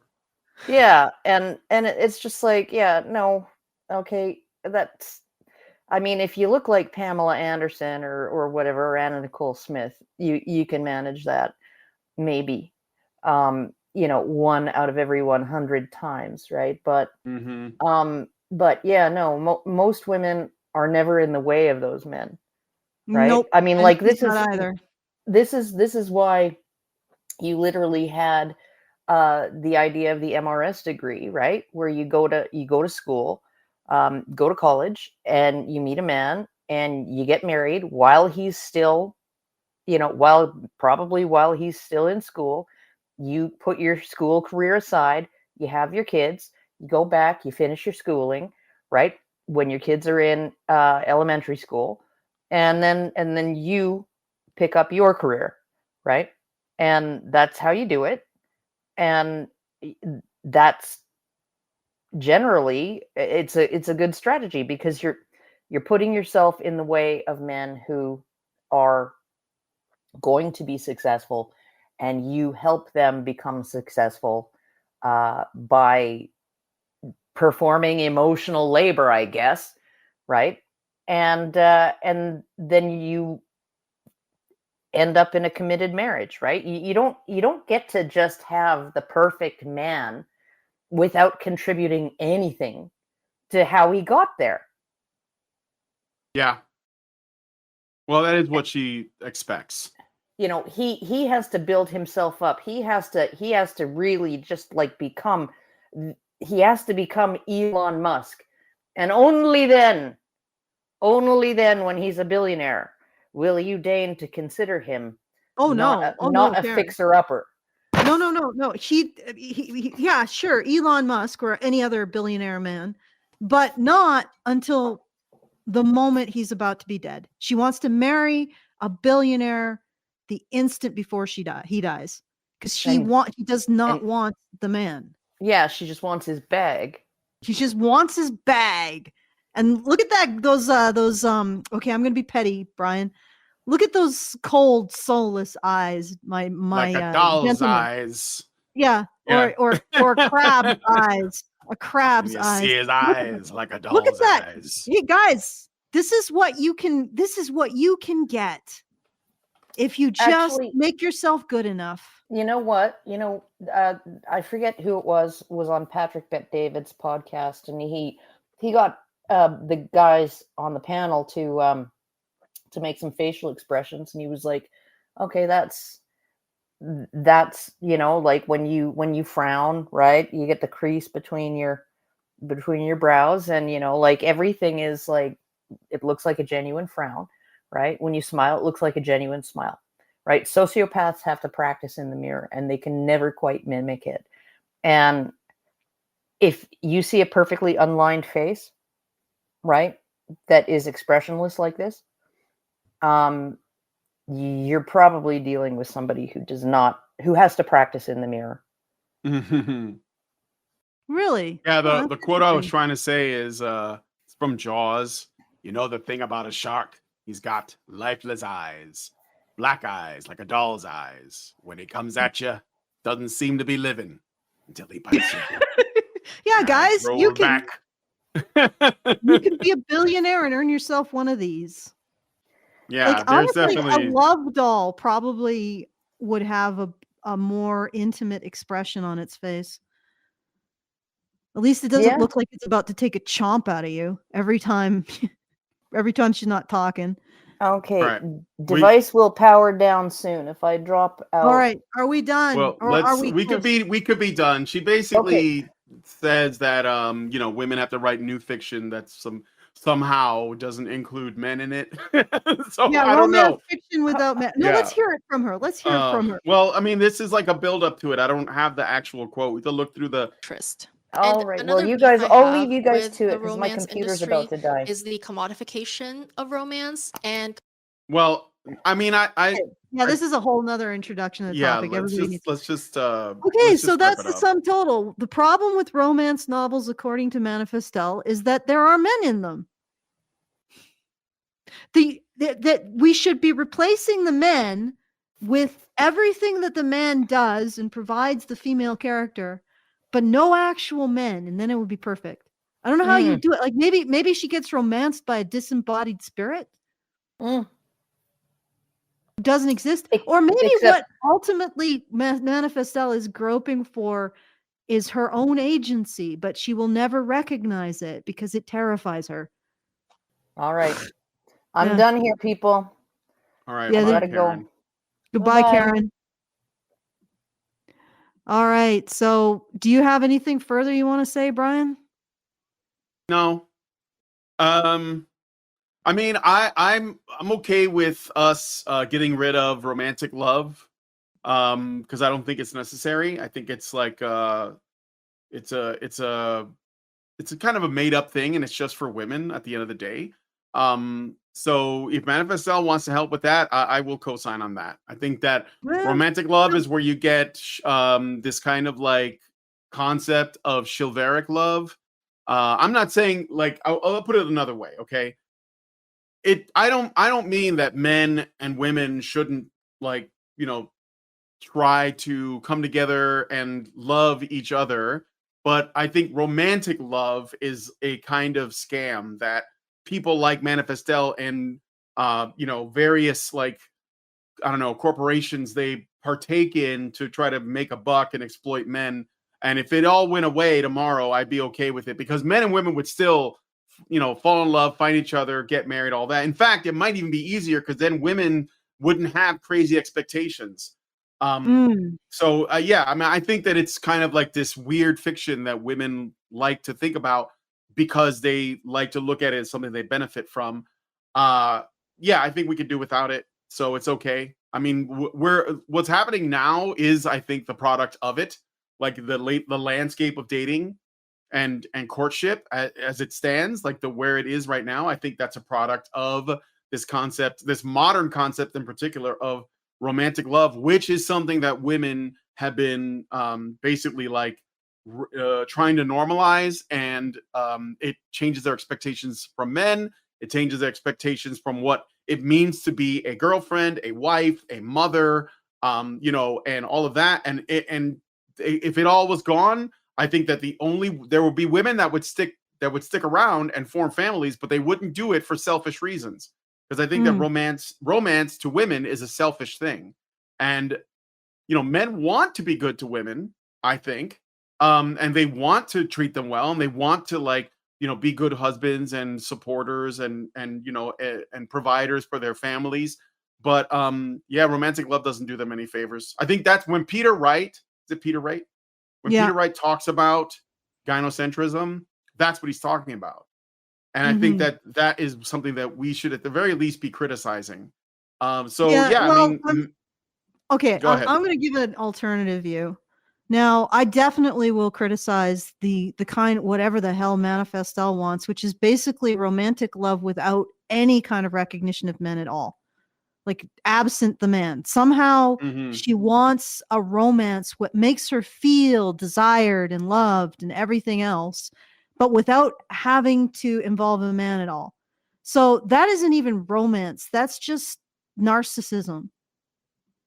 And honestly, I really quite enjoyed that one quote unquote romantic novel in which the woman actually went on a hero's journey to save the man she fell in love with, because he was a captive and he was compromised actually mentally by his captivity. And I think that there's a place for that. And honestly, I don't want to start talking about getting rid of genres. I'm not saying that.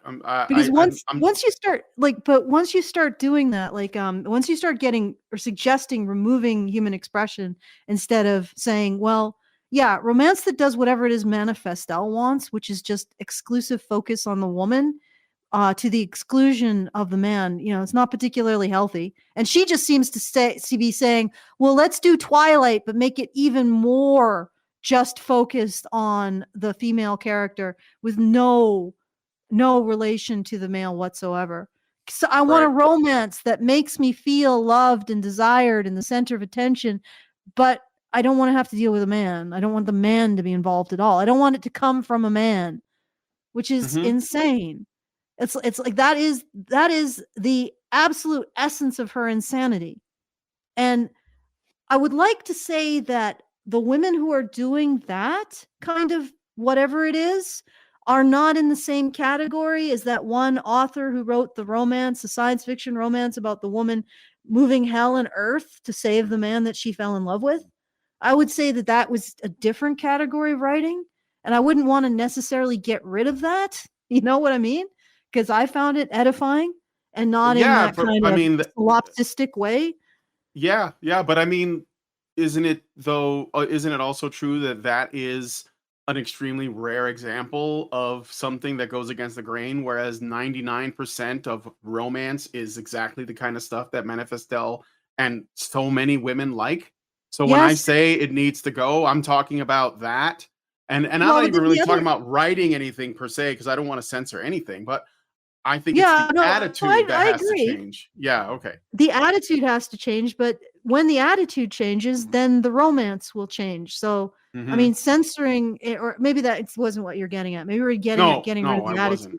But the other thing is that, yeah, go ahead. If we're going to start talking about forms of expression, you know, causing damage to relationships, I think then we also have to introduce the conversation about porn.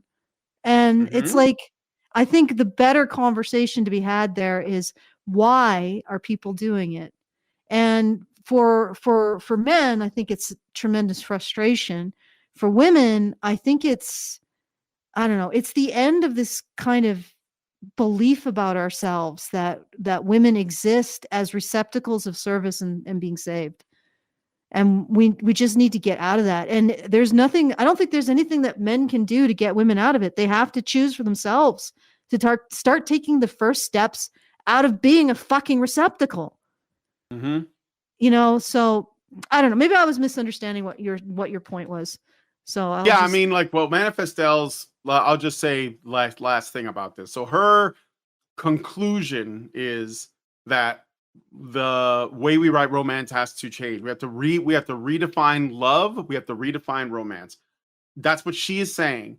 And I think that there are probably a lot of women that would agree with most of what she is proposing, but the way that she wants to change it essentially destroys it, of course, right? And I'm saying that that's okay, because people who are doing like real work will just keep doing real work. So I want to see that to its conclusion. Maybe what you're thinking is that it'll burn. It's like a forest fire that burns itself out. Yeah, Like, if it even happens, because at no point does she actually challenge like women's taste, right? No. She just sort of says, "Oh, it isn't forces woman-centered enough," right? Yeah, yeah. So make it so woman-centered the man doesn't even exist in it. Yeah, I mean, Let's see like, how well that does. Let's see how well that does. Yeah, when I think of death as more of a change than an erasure. So, like, you know, like in tarot, the death card doesn't mean death; it means change. And so, because it will not be the same as it was, so essentially the old whatever dies, and then there's a new thing. And I hope Manifestelle follows through on that, because I think that's going to kill whatever it is she's trying to do. Yeah, and there'll be like whatever is actually speaks to people will be the thing that persists. But so that's it. That's a great idea. Like, yeah, sure, go forth and make your romance that that manages to make women feel special and the center of attention and desired and loved, and have men sacrifice for them, but no man. Like, just manage to make it's like that feeling like we talked about before with dark matter, the feeling of rightness, you know, not being right or not pursuing the truth, but just feeling like you're right. That's what he was trying to give to his audience, just the feeling of being right. She wants to give women the feeling of being sacrificed for, but without men. Jesus Christ. All right. Sorry, I took the Lord's name in vain. It's all right. Okay, so we got a super chat from Zaranx. Yeah, I got a super chat from Zaranx for $2. He says, Manifestelle wants the transhumanist utopic future. Oh no, the Handmaid's Tale plus transhumanism. It's the end. She wants the mood twice. organ. It's double bad. Okay. She so that's it. Thank you. She wants the mood organ from Do Androids Dream of Electric Sheep, which didn't end up in the actual film, but the mood organ from that movie. She wants to be able to dial up the feeling of being desired. Okay. And that's it. Yeah. Yep. So, are we ending the show? Because I got to go pick up Lindsay pretty soon. Yeah, like I think that we've pretty much covered everything that we could possibly squeeze out of this squeeze spawn. I don't know. All right. So if you enjoyed the show, you want to send us a message, you can do so at feedthebadger.com/justthetip anytime after the show is over, because it's going to stay live. And we get the full benefit of whatever funds you send, and you get the benefit of sending your comment not through YouTube's comment thresher system. I'm actually wondering if maybe I should merge the support and the just the tip, so that it's a little bit more streamlined. Hey, you can tell me in the Discord if you're in it. And also, if you want to support the show, you can go to feedthebadger.com/support. And so those are the ways that you can help us. The very best. And back to you, Brian. Okay, well, if you guys like this video, please hit like, subscribe if you're not already subscribed, hit the bell for notifications, leave us a comment, let us know what you guys think about what we discussed on the show today. There's a link to the full video in the description if you don't watch it yourself. And please, please, please share this video, because sharing is caring. Thank you guys so much for coming on today's episode of the Rantzerker, and we will talk to you guys in the next video.